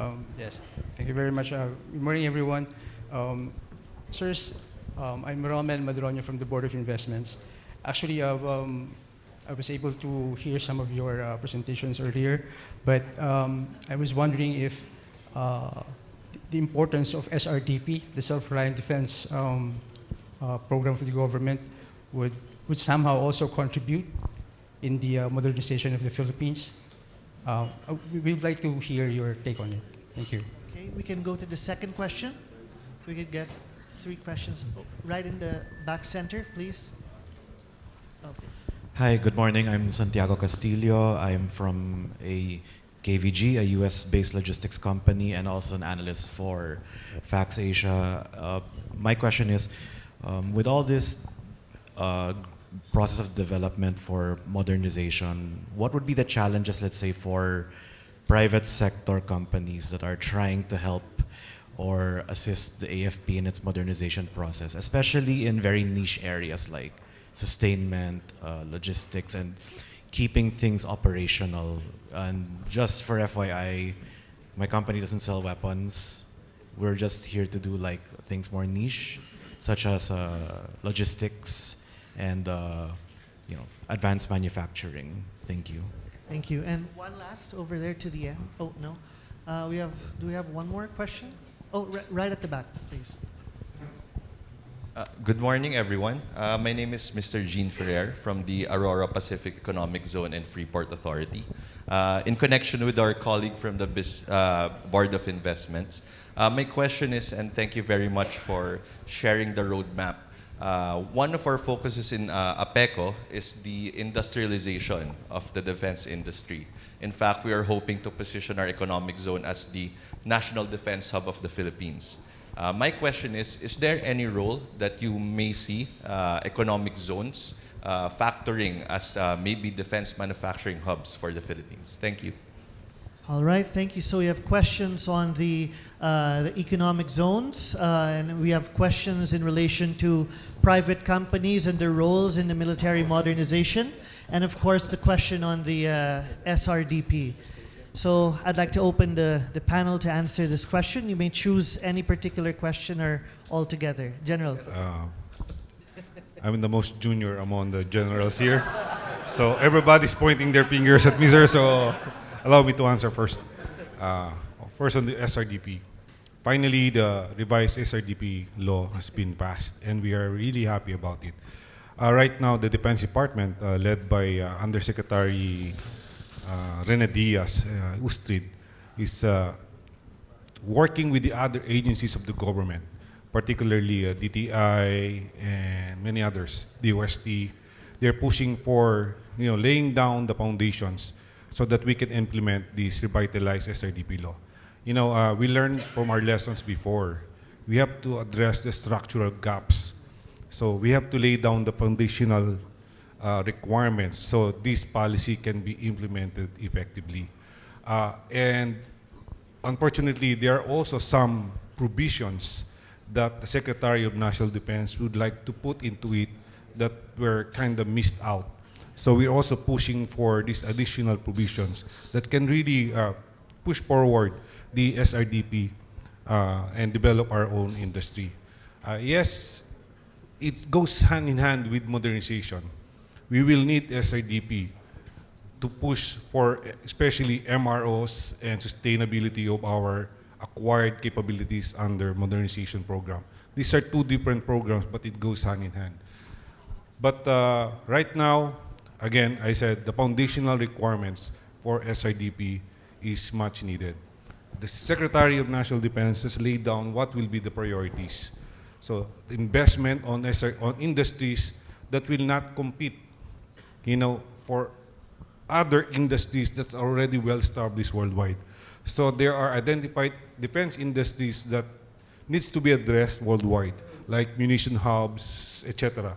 So those are the priorities that the Secretary himself laid down to Ustrid, and we're pushing for that. DTI, DOST, and other agencies with the government are now working closely with the Defense Department to push for this SRDP. Thank you. Thank you, General. Anyone else? Yes, Admiral Ong. Yes. Okay. Just 2 points. Number one, there need to be a framework. The framework for this would be a triumvirate between academe, private sector, business, and government. That means you need a synergy between the business and industry, the government as the customer, and research and development. Okay, research and development in country. The second point is, if we go in this undertaking, it needs to be private sector led. Government is too inefficient to actually work in industry, and that means while it is a public-private sector collaboration, the development of the modernization, the products for modernization need to be private sector led. Thank you. Thank you, sir. General Bautista. Thank you. I'll address the higher field. Talking about defense, not just defense industries, but self-reliant defense. Upgrading military capability, modernizing, cannot function on its own. Military capability development cannot happen without a robust economy. And therefore, if we want to be self-reliant, we need to have a robust economy to be able to afford modernization, to afford capability development. If we want to achieve defense self-reliance, let's get our economy going first, rather than depending on friends and allies solely. We need to be able to afford our own capability development. More than developing local defense industries is developing the economy that sustains military modernization, military capability development. So that is the first step. And in fact, that has been what we have been articulating to our friends and allies, that alliance cannot simply be military-centric alone. It has to have an economic component so that it becomes sustainable. But having said that, self-reliant, when we talk about in-country capability to develop or to produce military capabilities, that the more realistic path towards that is allowing foreign investments also, because we need the funding to really get local defense industries going. It's a very important component if you want to have a robust in-country capability to manufacture defense equipment. So those are my thoughts on Thank you so much, General Bautista. Okay. Admiral Trinidad. Yes, I'd like to focus on the socio-cultural aspect. I'm glad that the three questions, SRDP, modernization, defense industry, speaks of civil society or private sector. I've always said in my talks that deterrence is much more than military capability, national leadership, and alliances. The bottom line of deterrence will always be the will of the people. And so long as the people of a state would like to support government, so long as we go back to Clausewitz, the people, the state, and the military. But the most important would always be the will of the people. That will be the strongest determinant for our defense, deterrence, and capability. And it's noteworthy to highlight that we see more private sector participation when we shifted from internal security to external defense. With the advent of the CADSE, we now see more private sector expressing interest in our modernization. Thank you very much, Admiral Can I Trinidad. add? Oh, yes, General. I would just like to add on the second and third question. I'll answer it together. Okay. There are so many opportunities for private sectors locally, especially that we are pushing for one of the key gaps of our capability development, which is sustainment. So now part of our capability development program is to have a sustainment program for every acquisitions. And that means requiring our key and allied partners, reliable partners, not just transactional partners, reliable partners. We'll have to establish MRO hubs here, and they will need to partner with our local and private companies here. So those are opportunities that we see. Going to the third question of having an economic zone, that's partly related to it.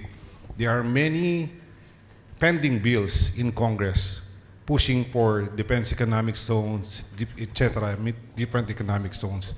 We need those economic zones, especially for defense industry. But, our leadership, both in the legislation, need to get their acts together, meaning identifying is a key problem. We have identified, but pushing for legislation, which one, vested interest of our political and legislators comes in. So they need to get their acts together so that they can really support the armed forces and the government establishing this industry. Or else the years counting that those bills were in Congress will never stop counting, and we'll never have these economic zones, especially for defense economic zones. We're really hoping our legislators will finally supported the SRDP with the push of our president. Hopefully the defense industry zones can also be a reality in the very near future. And that will definitely help our industries locally. So I hope I answered your question, sir. Thank you. Thank you very much, General. And now, perhaps, as I promised, we will end on time. I could go to my last few set of questions for the specific panel members here today. And I'd once again like to start with General Papera. And we talked about military modernization. We talked about industrial-based collaboration between our partners. We talked about arms trade and acquisitions of equipment. But obviously, this is not all about acquiring and purchasing. An equal amount of attention needs to be paid to the aspect of training, integrating our acquisitions based on established supply chains, and of course MROs as well. So my question, sir, is when it comes to our defense agreements, defense trade with our partners, how important is it to acquire new assets from partners with extensive experience in training and MRO? Is that a big factor when thinking about where to acquire our assets? Definitely. As I mentioned earlier, under the one theater concept of the Secretary of National Defense, we need to align with key strategic partners with the same interests in the region that can provide us the capabilities that we need, and that they need also to provide this to bring their capabilities here. So now this cooperation transcends just the exercises. This cooperation now also focuses on, as I said, capability development programs for each other. As they bring in their expertise, human capital, and they bring in their sustainability requirements of looking for hubs for their munitions, etc. It also helps us develop our own capabilities. So we talk about these things with allied partners, selected allied partners that have key interest also in the region. So yes, it's very important that we push for that as we partner with key allied countries. Thank you very much, General. And I'd like to turn to General Bautista, sir, with your experience in the private sector as well. And this was asked a little bit a while ago. A little bit of it was asked in the question and answer, but I'd like to zoom in on it, if I may. What can the private sector industry bring to the table when it comes to the AFP's modernization? To what extent can the private sector play an important role in the modernization program, sir? One, we're modernizing for national defense, for deterrence. And again, let me emphasize that national defense is a national responsibility, and that means all of us. That means including the private sector, including ordinary citizens contributing to national defense. The attitude should not be how much can I earn, can I profit from this endeavor, but more how can I contribute to the collective security of our people, of our nation. But we're still not there, but hopefully we will achieve that level of maturity by our people. In terms of national defense, in terms of collective defense, and how the private sector, how business views it, how our ordinary people view it. Earlier,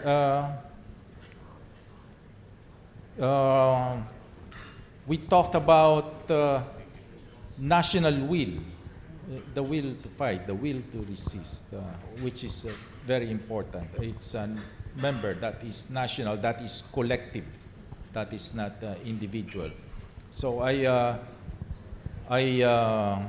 take inspiration from countries who are able to achieve that kind of national will and national cohesiveness to be able to stand up for our rights. So who else will stand up for our rights? We can, except ourselves. So we can only depend upon ourselves. And we have seen that in recent history, where it is very important that nations,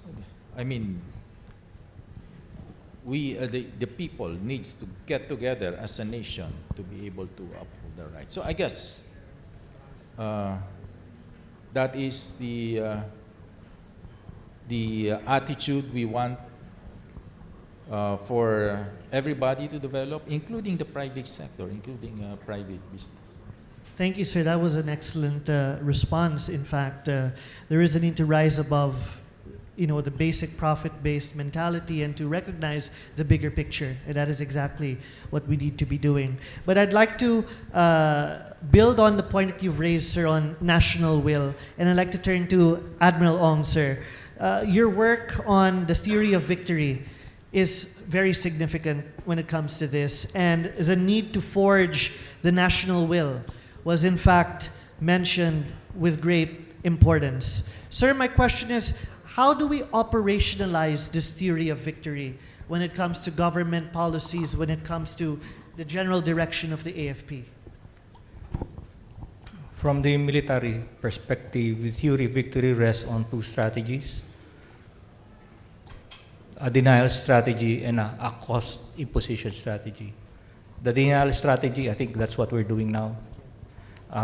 Developing capabilities to actually provide a protective buffer, a deterrent buffer across the West Philippine Sea. The cost imposition strategy is something that we need to work with our allies. And the best example, current example of a cost imposition strategy would be the Strait of Hormuz. And how do you now replicate the Strait of Hormuz in our 7 SLOCs where Chinese merchant traffic passes through would be how you operationalize that. Just dagdag ko lang doon sa yung private sector, no? I think private sector needs to make a profit. That means you cannot develop an industry based on the Philippine market. If you are going to undertake a defense industry, it must be able to compete globally. Okay? Of the SRDP projects during the martial law years, only one survived. And it survived because it went global. The rest died. Thank you. Thank you very much, Admiral Ong. Sir, I'd like to turn to you, Sir Admiral Trinidad.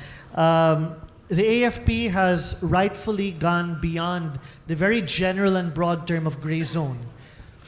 The AFP has established the concept, the terminology ICAD, illegal, coercive, aggressive, deceptive, to describe China's illegal activities in our maritime zone. Sir, how can the AFP, and of course, along with the ICAD would be the aspect of information operations as well, FIMI as well. How can the AFP better prepare for this, given that China continuously invests in these ICAD operations, sir? Number one, we have to understand that we are not the only one being subjected to foreign malign intervention. We are not the only one being hit in the maritime domain. This is an attack on the Filipino people, on the country itself. But it's not only limited to the country. Other countries face similar challenges from the Chinese Communist Party. So awareness is the key. Secondly, we need to protect the cognitive domain of the Filipino people, the mindset. The modern battlefield is the mindset of the Filipino people. We need to be able to sift through all the information being given out. We are the social media capital of the world. Facebook is the #1 platform. A lot of Filipinos, according to Dindo, now get their news updates from Facebook than the traditional news outlets. So filtering, sifting through the information being put out is critical to the perception of the Filipino people. For all we know, we might be, I could say this now that I'm out of uniform, be electing somebody by 2028 because of manipulation of the perception of the public. So it's critical that we understand this. And lastly, we are not alone in this fight. That's why the thrust of the government, I remember General Bautista was the J3 then.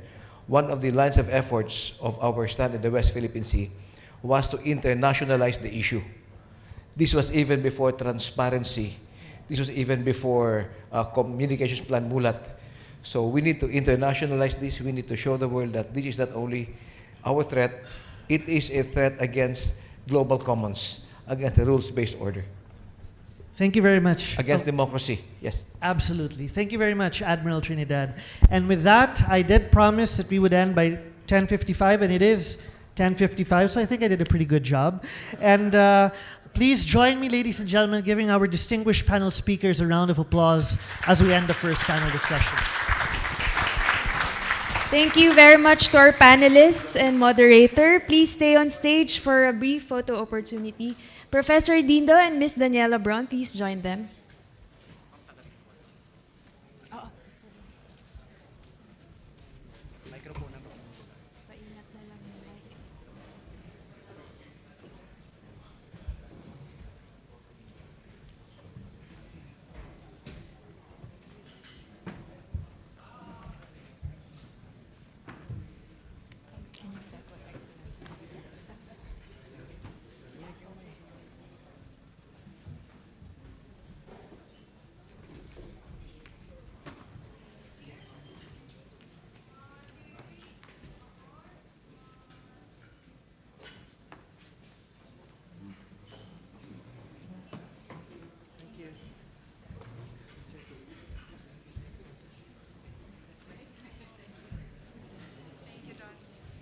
We now move on to our second panel, Advancing Multi-Domain Modernization of the Armed Forces.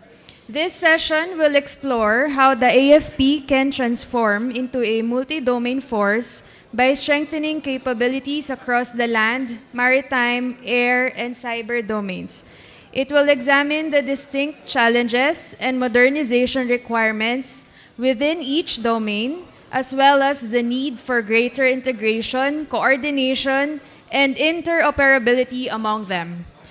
Following our earlier format, let us welcome our panelists one by one for their brief remarks. To first give his opening statement, let us welcome Brigadier General Walter Icaro, Assistant Deputy Chief of Staff for C4I Star Systems, AJ6 of the Armed Forces of the Philippines.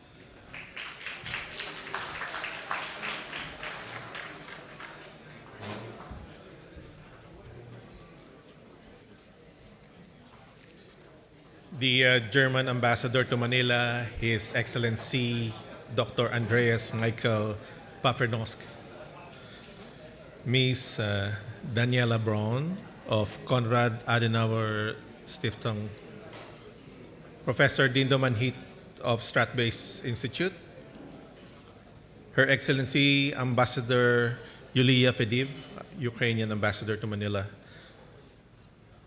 Distinguished guests, colleagues, good morning.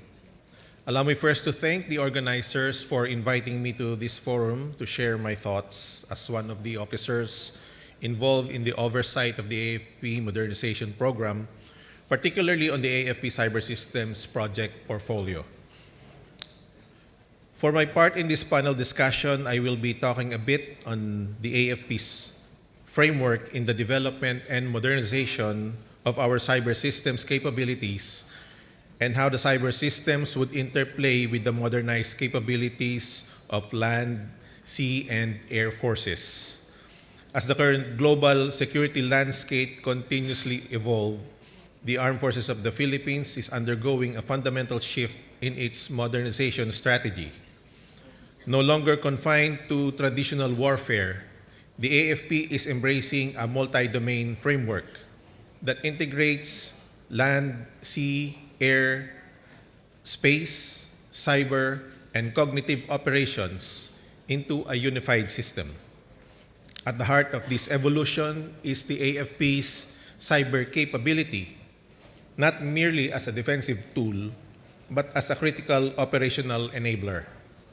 By addressing emerging digital threats and fostering seamless interoperability, cyber development is a critical pillar of the AFP's pursuit of a resilient and credible deterrence posture. We have observed that the modern operational environment is increasingly defined by gray zone challenges. These are activities that remain below the threshold of open armed conflict but produce strategic consequences. The AFP is also facing a spectrum of cyber threats, including persistent network probing and intrusions aimed at sensitive infrastructure and data. Furthermore, sophisticated disinformation and malign influence operations are being used to influence public perception and destabilize institutional trust. The complexity of tracing the attribution of these actions make the digital domain a primary frontline, requiring a modernized force that can respond to threats that are as elusive as they are impactful. Historically, military modernization was measured by the acquisition of physical platforms such as ships, aircraft, and armored vehicles. However, as the AFP adopts the principles of multi-domain operations, the focus has shifted from individual assets to integrated systems. The DND and the AFP now prioritize connectivity and integration to ensure the different combat systems would function more effectively in a coordinated fashion. Credible deterrence no longer rests solely on the firepower of a single branch, but on how well forces are networked and synchronized. Success in the battlefield will now be dictated by the ability to maintain a seamless flow of information across all domains of warfare. Cyber capabilities serve as the connective tissue of the multi-domain framework. Because no single domain operates in isolation, the cyber infrastructure enables the integration and interoperability necessary for the conduct of joint and combined operations. For the AFP, this means effective command and control, enabling real-time decision-making and communication for geographically dispersed forces across the archipelago, enhanced situational awareness, which means supporting rapid intelligence sharing that allows land, sea, and air units to operate with a shared understanding of the battlefield, and operational unity that is transforming disparate branches into a unified force that is capable of responding to complex, simultaneous threats. In an age where the lines between the physical and digital are blurred, the strength of the nation's defense will ultimately depend on the ability to master the cyber domain. As the AFP moves toward a more integrated and resilient force, the development of cyber capabilities remains a top strategic priority. By securing the digital domain and leveraging it to enhance coordination across all spheres of operation, the Philippines would be better positioned to defend its sovereignty. Looking forward to an interesting discussion. Magandang umaga po sa ating lahat.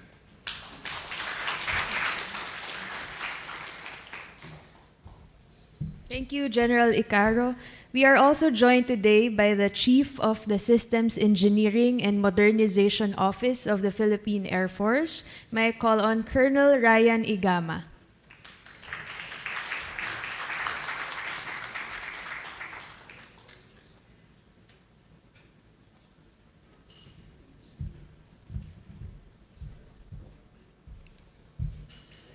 Distinguished guests, colleagues in the defense sector, and partners from StatBase and KES, good morning.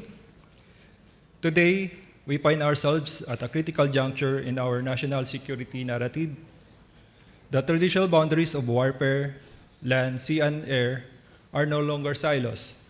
Today, the security environment is increasingly complex, characterized by gray zone tactics and the rapid integration of the cyber and electronic domains.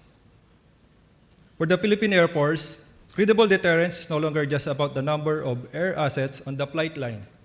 It is about the ability to integrate, synchronize, and dominate across multiple domains.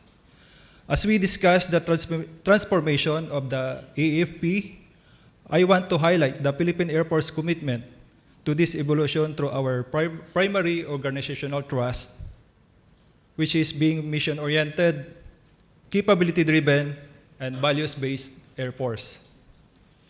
To be mission-oriented means our eyes are fixed on the objective, which is the protection of our sovereign rights and the maintenance of territorial integrity.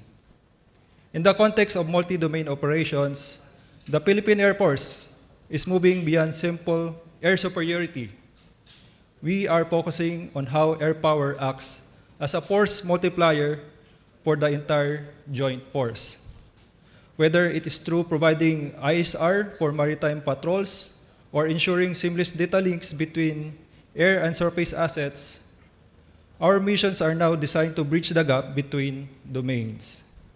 The Philippine Air Force recognizes that a credible defense is one where the Air Force can project power and presence wherever our national interest demands it. As highlighted in this forum, credible deterrence today requires not only strength in air power, but also synergy across land, maritime, cyber, and space domain. Developing a capability-driven Air Force is where the work of the Systems Engineering Office becomes vital. Modernization is not merely a major systems acquisition activity. It is the capability development. Under the revised AP Modernization Program, the Philippine Air Force is not just looking for the fastest jets or the most advanced radars. We are looking for interoperability. The PAF recognizes that systems integration is at the heart of multi-domain operations. As such, we are investing in systems that can talk to one another, systems that allow sensor in the air to provide targeting data for the platform on the sea or a unit on the ground. This entails strengthening our air domain awareness, enhancing interoperability with other services, and aligning our efforts with the broader comprehensive archipelagic defense concept. Our focus is on integrated air and missile defense and long-range precision strikes. However, hardware is only half the battle. A truly capability-driven force prioritizes sustainment. We are establishing a robust maintenance culture to ensure that the advanced systems we acquire today remain lethal and ready for the decades to come. Innovation in logistics and engineering is just as essential to deterrence as the platforms themselves. But of course, technology and strategy are meaningless without the professional airmen and women who operate them. Integrity, service, and excellence are the bedrock of our credible deterrence. As we modernize our fleet, we are equally modernizing our mindsets, fostering a culture of innovation, critical thinking, and adaptability. Our personnel is the primary engine of our multi-domain transition. It is important to underscore, however, that modernization is not without its challenges. Apart from constraints in requirement determination and technological complexity, the long bureaucratic process in securing funding and limitation of resource restricts the AAP to acquire a total package approach to new capability, which often leads to the acquisition of a minimum capability requirement that fits within the allocated budget. Notwithstanding, the Philippine Air Force stands ready to embrace the challenges of modernization towards a multi-domain future by aligning our missions with the evolving threat landscape, investing in interoperable capabilities, and remaining anchored in our core values. We contribute to a more secure and resilient Philippines and ultimately to a more peaceful and stable Indo-Pacific. In closing, advancing a multi-domain AAP is a shared responsibility. It requires sustained commitment, strategic vision, and strong partnerships. Through this, we can build a force that's not only modern, but truly capable of delivering credible deterrence. Thank you and good morning.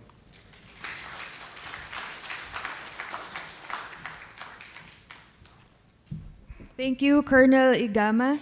For our next speaker, let me call on the Director of the Project and Modernization Management Center of the Philippine Army, Colonel Arnel Fernandez.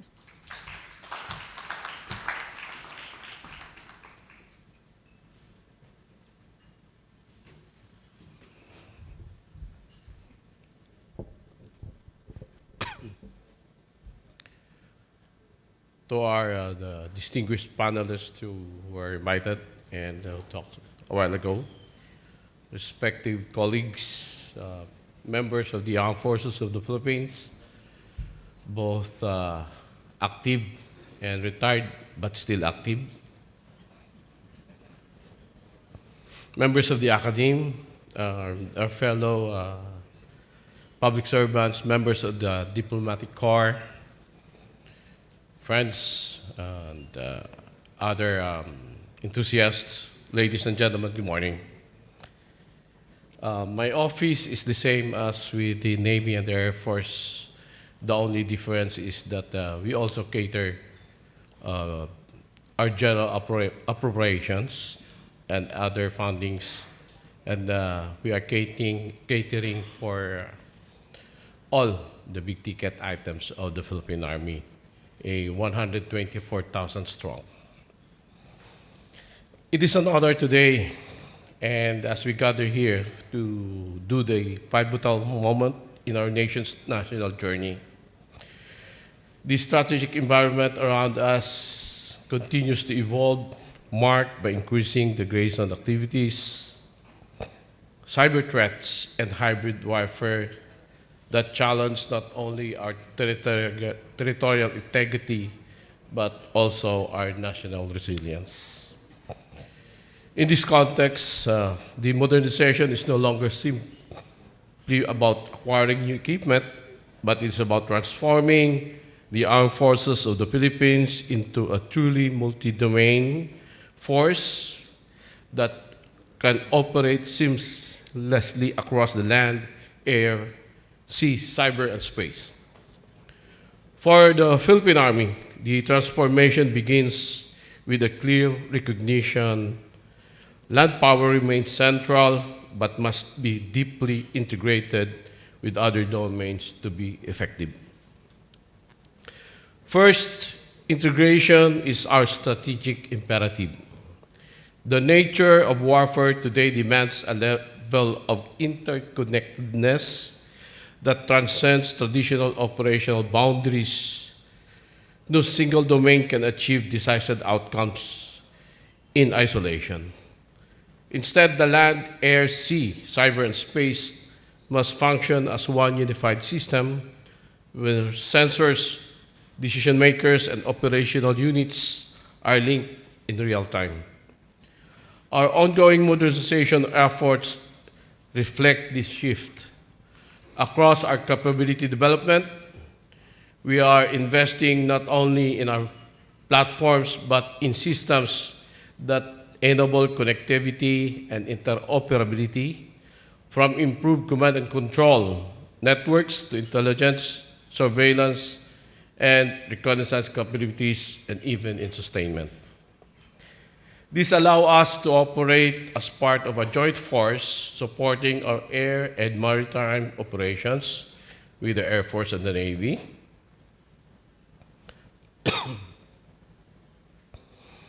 Contributing situational awareness and enabling coordinated responses across domains. More importantly, this integration aligns with the Land Comprehensive Archipelagic Defense concept, where land forces are positioned not just to defend the terrain, but actively support the defense of our maritime approaches and national territory. Second, capability development must be adaptive and multi-domain in nature. Our modernization, whether in mobility, firepower protection, or sustainment, are designed with one objective in mind: to enable the Philippine Army to operate beyond traditional land domain. For example, enhanced mobility platforms allow rapid deployment across the archipelago, supporting joint and inter-island operations. Improved firepower systems contribute to joint fires and deterrence by extending operational reach. Engineering and support equipment strengthen our ability to sustain operations in complex and diverse environments. Meanwhile, the development of unmanned systems and emerging technologies expands our presence into information and electromagnetic domains. Taken together, these capabilities form part of our broader transformation, one that allows the Army to contribute to joint operations, maritime security, and air defense and information dominance. This is how modernization projects in their totality advance domain, not capability, not as an isolated acquisition, but interconnected components of a unified defense system. Third, people remain at the heart of modernization. At the core of every capability is the soldier. No matter how advanced our systems become, they are only as effective as the people who operate them. Modernization, therefore, requires equal emphasis on human capital development. We are strengthening our trainings and education systems to ensure that our personnel can think and operate across domains, integrating technology, intelligence, and joint operations into their decision making. We are not just building a modern force. We are building adaptive leaders and multi-domain war fighters. Fourth, partnerships amplifies our capability.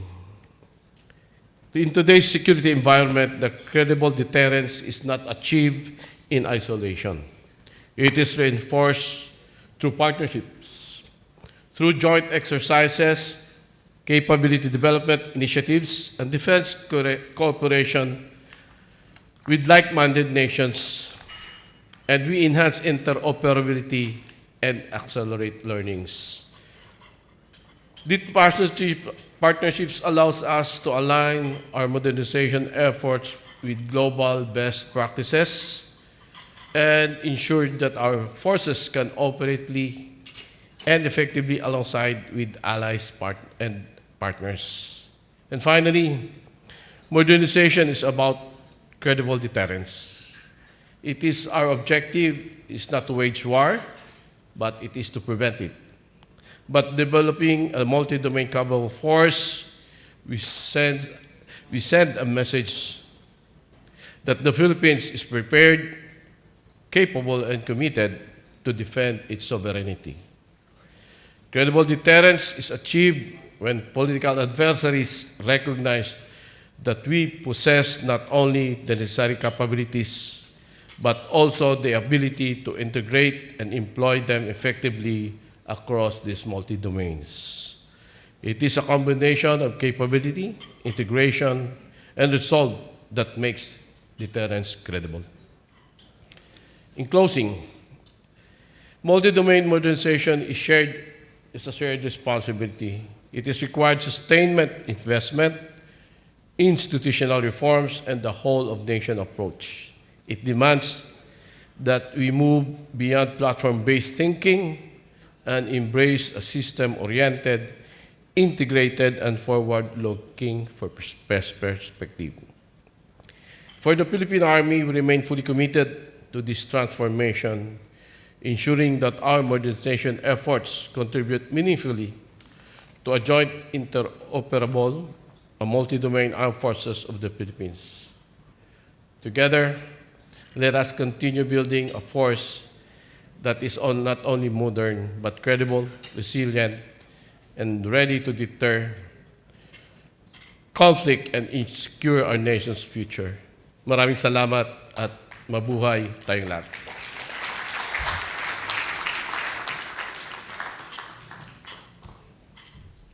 Thank you, Colonel Fernandez. Finally, let me call on stage Captain Eileen Cartin Domine, Director of the Modernization Office of the Philippine Navy.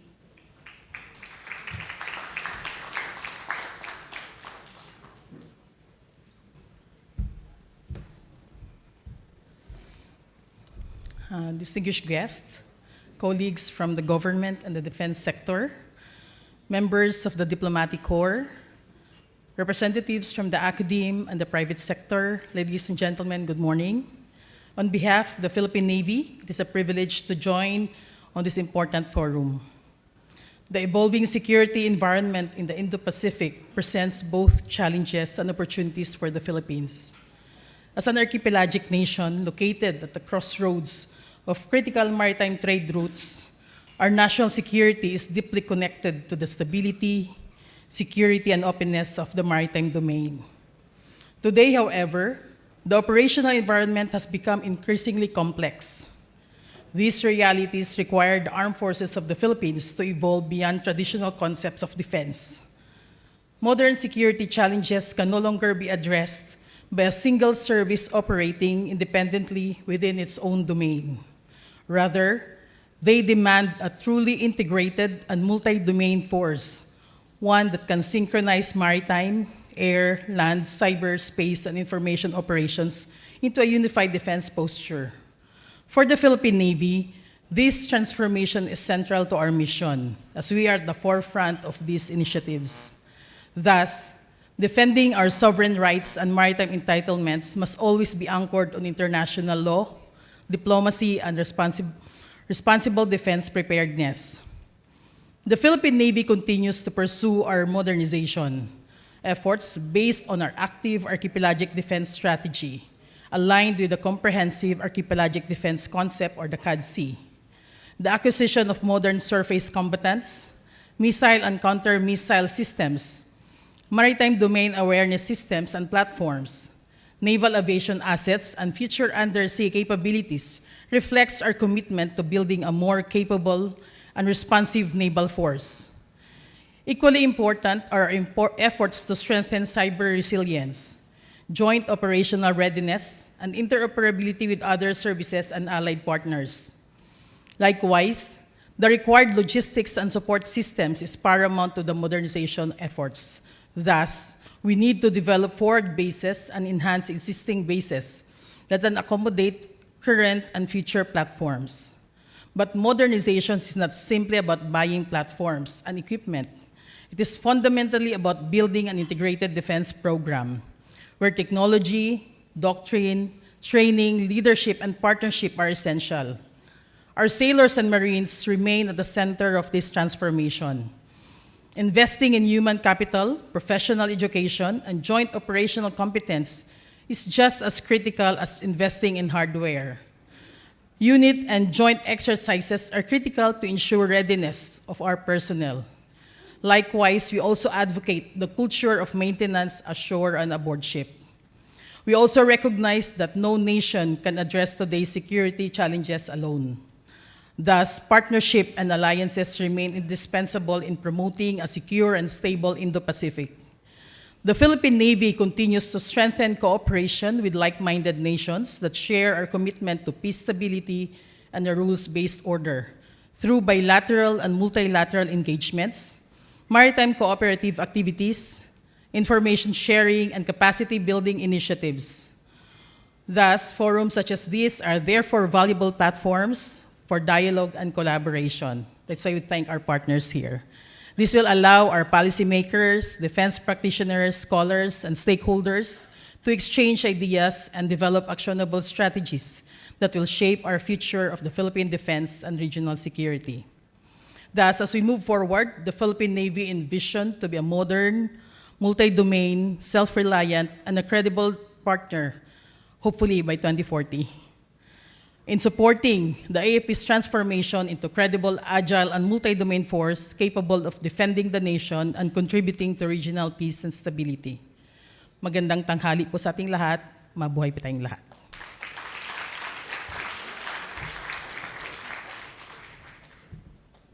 Thank you, Captain Cartine Domine. May we call on back the stage our panelists, General Icaro, Colonel Igama, Colonel Fernandez, and Captain.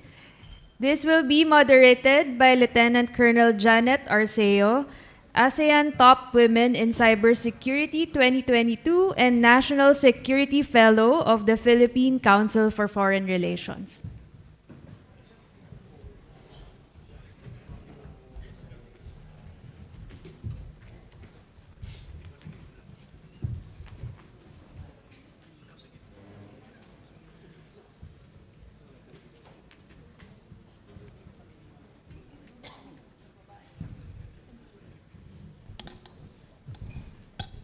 Thank you very much, Christine.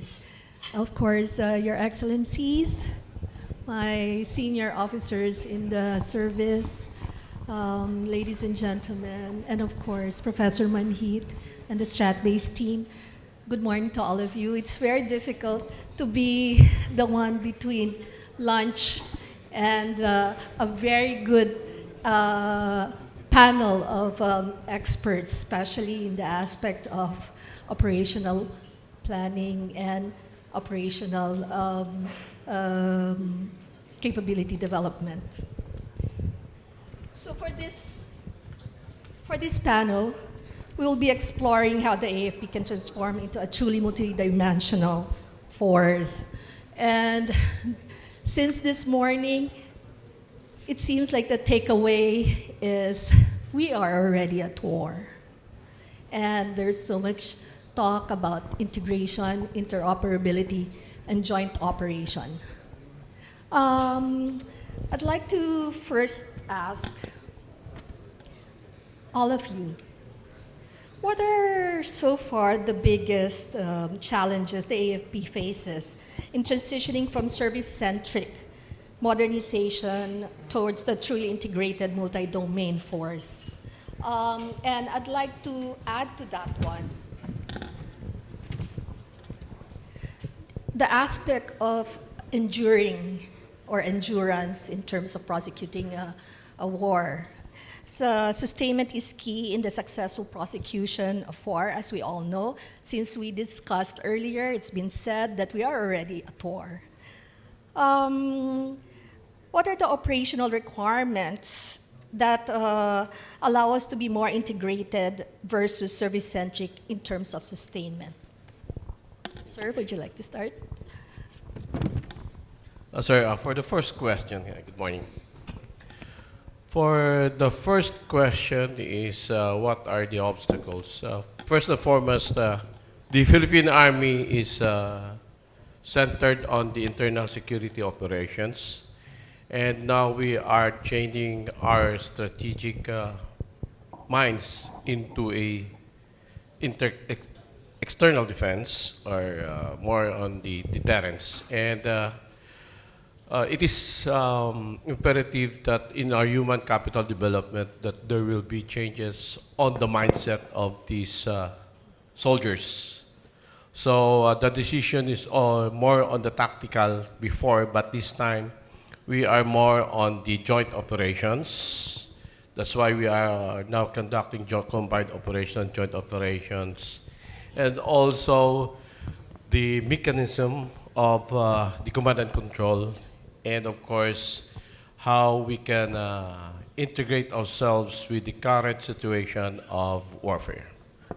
And for the second, ma'am, on the sustainment, well, with the present and continuous exercises with allied partners, I, for one, was involved in the sustainment of the whole armed forces and how to move in case of any deterrence actions taken to us inland. And we saw the requirements that deals a very large amount of allocations. And we are now proposing, and also as mentioned by the AFSEMO, Jal Papera, that we are dealing already with a big ticket items that to sustain. So we are already in transition, and we are already finishing the internal security operations. Thank you. Thank you, sir. That's very interesting to note. Yes, General Icaro. Our current framework in planning, programming, and budgeting, considering these key budgetary units that we have in the AFP, we tend to be service-centric in planning for our capability development.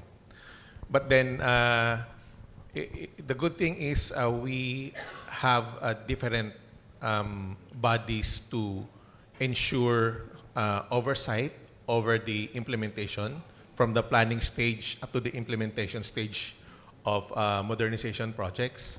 And going through this tedious process, integration and interoperability is being at the center of the discussion to ensure that all systems would be integrated and working not on service-centric modes, but on a multi-domain operations. That is very reassuring, sir. Thank you. Colonel Gama, for the Air Force. Yes, ma'am. One of the biggest challenges is transitioning from platform-based modernization to capability-based integration. So before we focus on buying capability without considering the integration. So right now, the Philippine Air Force is treating each capability development from womb to tomb, considering from its acquisition planning until its including the sustainment until its retirement. So that's all, ma'am. Thank you. Thank you, sir. And of course, the sole female officer on this panel, Ma'am Captain Dominic. Ma'am? Yes, ma'am. For the Philippine Navy, the main challenges right now is sustainment, especially with our support systems. We don't have yet. We need to develop our forward bases. That's why we need to go back to the headquarters, to Luzon, just to sustain our ships. And more than that, we also need to have an interoperable systems, not only with our other services, but to include with our allied partners, especially on C2 systems and shared information sharing. So we need to develop those systems for us to be sustained and interoperable, operate with our partners. Thank you, ma'am. I'm going to ask a rather controversial question. I think it's pretty clear that in our modernization program, funding is very critical. And we've discussed it, we've heard it all throughout this morning. However, I've noted that we haven't actually fully utilized the allocation for the AFP. How can you explain or how can you explain this sort of situation when we are actually expecting or wishing for higher budget allocation as we should be to be able to reach credible deterrence posture, and yet our utilization of the funding that is allocated to us is not fully utilized. Of course, General Icaro, sir. Yeah, as I mentioned earlier, our oversight is quite tedious. Yes, and we are just making sure that the capabilities that we are acquiring would be the appropriate ones, and we would like to avoid white elephants to be acquired. And just to make sure that that these capabilities would be used, we need to enhance our current human capital development program to complement the acquisition of modern equipment. So I guess, that would be quite tedious, I guess, but we would like to make it slowly but surely. Thank you, sir. So, as a follow-up question, of course, since Major General Icaro answered the previous question already, of course, the other officers will no longer add to that. So, therefore, I would like to have a follow-up question, sir, to that one. We have the modernization program, and we talk about, or we look at different horizons. I'd like to know, of course, to share also with our audience, where are we already in terms of that? In terms of the timeline, are we meeting our target timelines? Where are we? And how much more time do we foresee in terms of achieving the targets that we have defined for ourselves? And because that will determine, in fact, our objective of having credible deterrence. So the question is, where are we in terms of that? We'll ask Captain first, sir, and then we'll let everybody else. Yes, ma'am. For the Philippine Navy, most of our projects are already moving forward, especially on our big ticket item. Like just December last year, we already have contracted our frigates, additional frigates, our additional ASW helicopters. So that's a big leap for us. And even we also have even the subsystems. Like we already had an upgrades of our OPVs before it is even delivered. It's already upgraded with our towed sonars.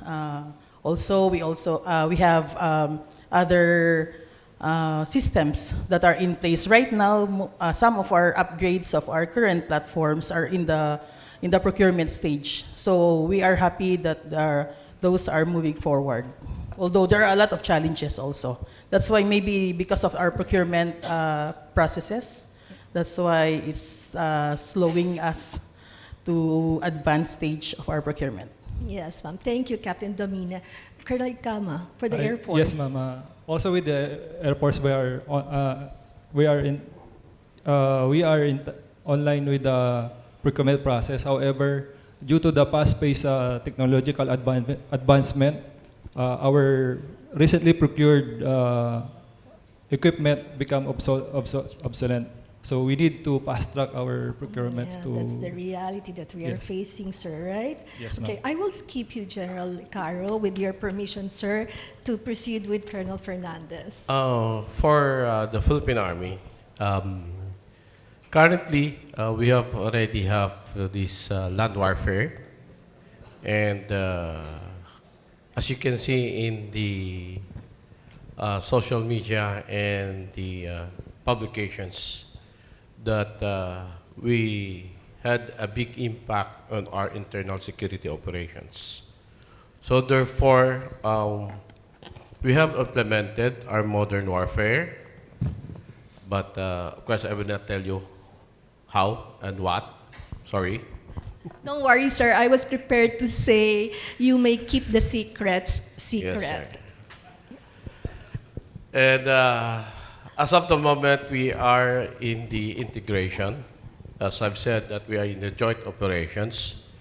The headquarters of the armed forces is having its superhighway in communications, and we want that everything will have the same architecture in our modernization, and all of our modernization programs is already with the armed forces, and all of our projects are joint projects with the Navy and the Air Force, for reason that when deterrence in sea and air is not anymore feasible, this Air Force and the Navy will join us.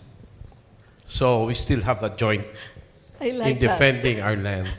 That's right. And with the processes, of course, in the budget, we are prioritizing the Air Force and the Navy, so that our deterrence will be at sea and land, and we don't want it in the land that we deter them. So as Admiral Ong have said, we have my good upper class that there should be a sea denial on our sovereign territory. Thank you. Thank you, sir. Gerald Caro, sir. Yeah. So if we look at the Republic Act 10349 Modernization Act, we are already at the third horizon of this 15-year program. So this program should be running from 2012 until 2027. So considering that we are already at the sunset of this horizon, we need to catch up with our program. Okay. So with the general headquarters, our focus is on the C4I systems capability development. That would include communications as well as cyber systems and emergent technologies. So those are the projects that we have currently in the pipeline, and these projects have already gone through the deliberation and are already in the procurement stage. So we are hoping to achieve those capabilities by the end of the modernization program, until hopefully there would be a reset of the modernization program. Thank you. And hopefully by 2027, I've heard this phrase recently, excuse me, the road toward 2027. I heard it somewhere.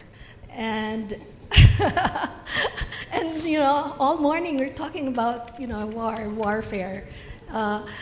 So since the modernization program is intended to meet certain capability targets by 2027, will we be fully capable? Will we be credible? Will we have a capable deterrent force by 2027, given the programs that we have laid out for ourselves, both service-centric as well as the joint operational requirements, sir? Please forgive me, sir, Okay. General Icaro. Yeah. Okay. He's my boss in certain things, so he might not forgive me for this morning. But, No, it's sir, okay. please. Okay. So, yeah, what we need to establish is credible deterrence, right? And credible deterrence cannot be achieved only through at this stage, a self-reliant and capable armed forces. That's why we are pursuing partnerships with other like-minded nations. We have this mutual defense treaty with the United States, as well as defense cooperation partnerships with other like-minded nations. And we thank the government of Germany for this opportunity to share our thoughts and engage in this kind of forum where we can express our sentiments and perhaps work, enhance our cooperation. Thank you, sir. Before I open the floor to the audience and before I proceed with the service-specific questions, I'd like to pose this question to, of course, Ms. General Icaro. Cyber operations, it's not like it seems, but it is obviously the most cross-cutting operational requirement. You've mentioned it in your presentation, but truly, how much integration are we doing across all the domains, across all the services in terms of cyber integration and cyber operations, sir? Yeah, so part of the modernization program is the force restructuring and organizational development. And with that, the Armed Forces of the Philippines created the Cyber Command of the Armed Forces of the Philippines. And with the Cyber Command being in the front line of cyberspace operations, the cyber defense capabilities of the different major services, the Army, Navy, and the Air Force, are being integrated and synchronized in order to pursue the cyber defense effectively. So that's how we are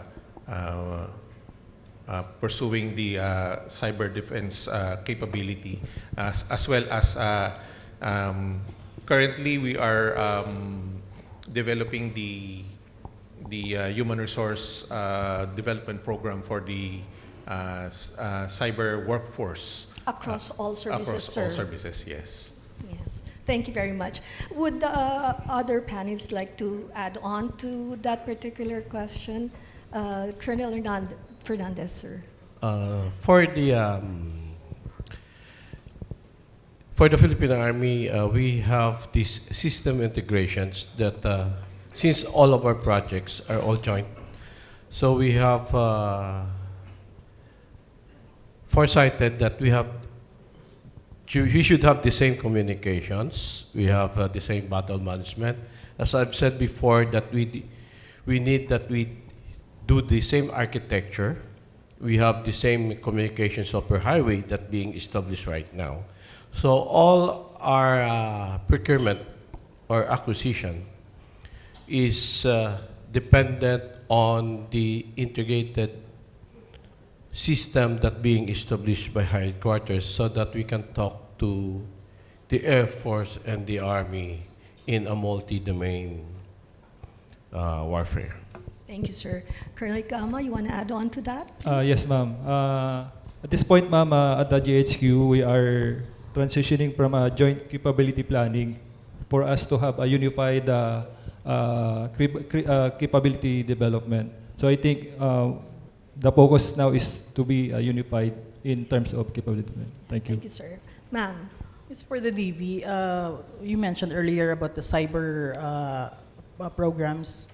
For the Navy, we have already our Cyber Defense Operations Center, of which most of our combatant ships should be connected to that operation center, which will be connected also to the general headquarters and to the combatant command. So we want to develop our systems to be in.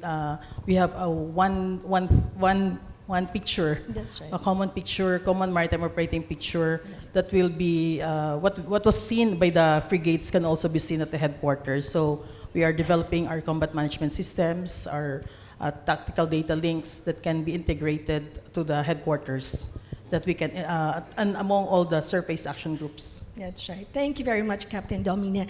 Now, before I ask the audience for their questions, follow-up question. There have been some reforms and adjustments already in the procurement processes and procurement requirements. How do these reforms and adjustments in the procurement processes and requirements impacted on your capability development so that we can actually pursue our vision of having a really credible deterrent force? Who would like to start with Captain Dominic, please? The good thing about we have a new procurement law, which enables us to have an inventory-based procurement. Thus, some of our systems that we have, and we assess that it is good and working for us. Thank you for that, right? Yeah, so that's why we will be getting or procuring same systems, and so that we can sustain it further. And although there are systems also that are not, especially the after sales, the sustainment, it's challenging for us. Thus, we need to change to another platforms or another systems. So yeah, we thank the new procurement law for that. Colonel Gama, are you happy with the reforms in the adjustments in the procurement law? I think, ma'am, what we are doing in the general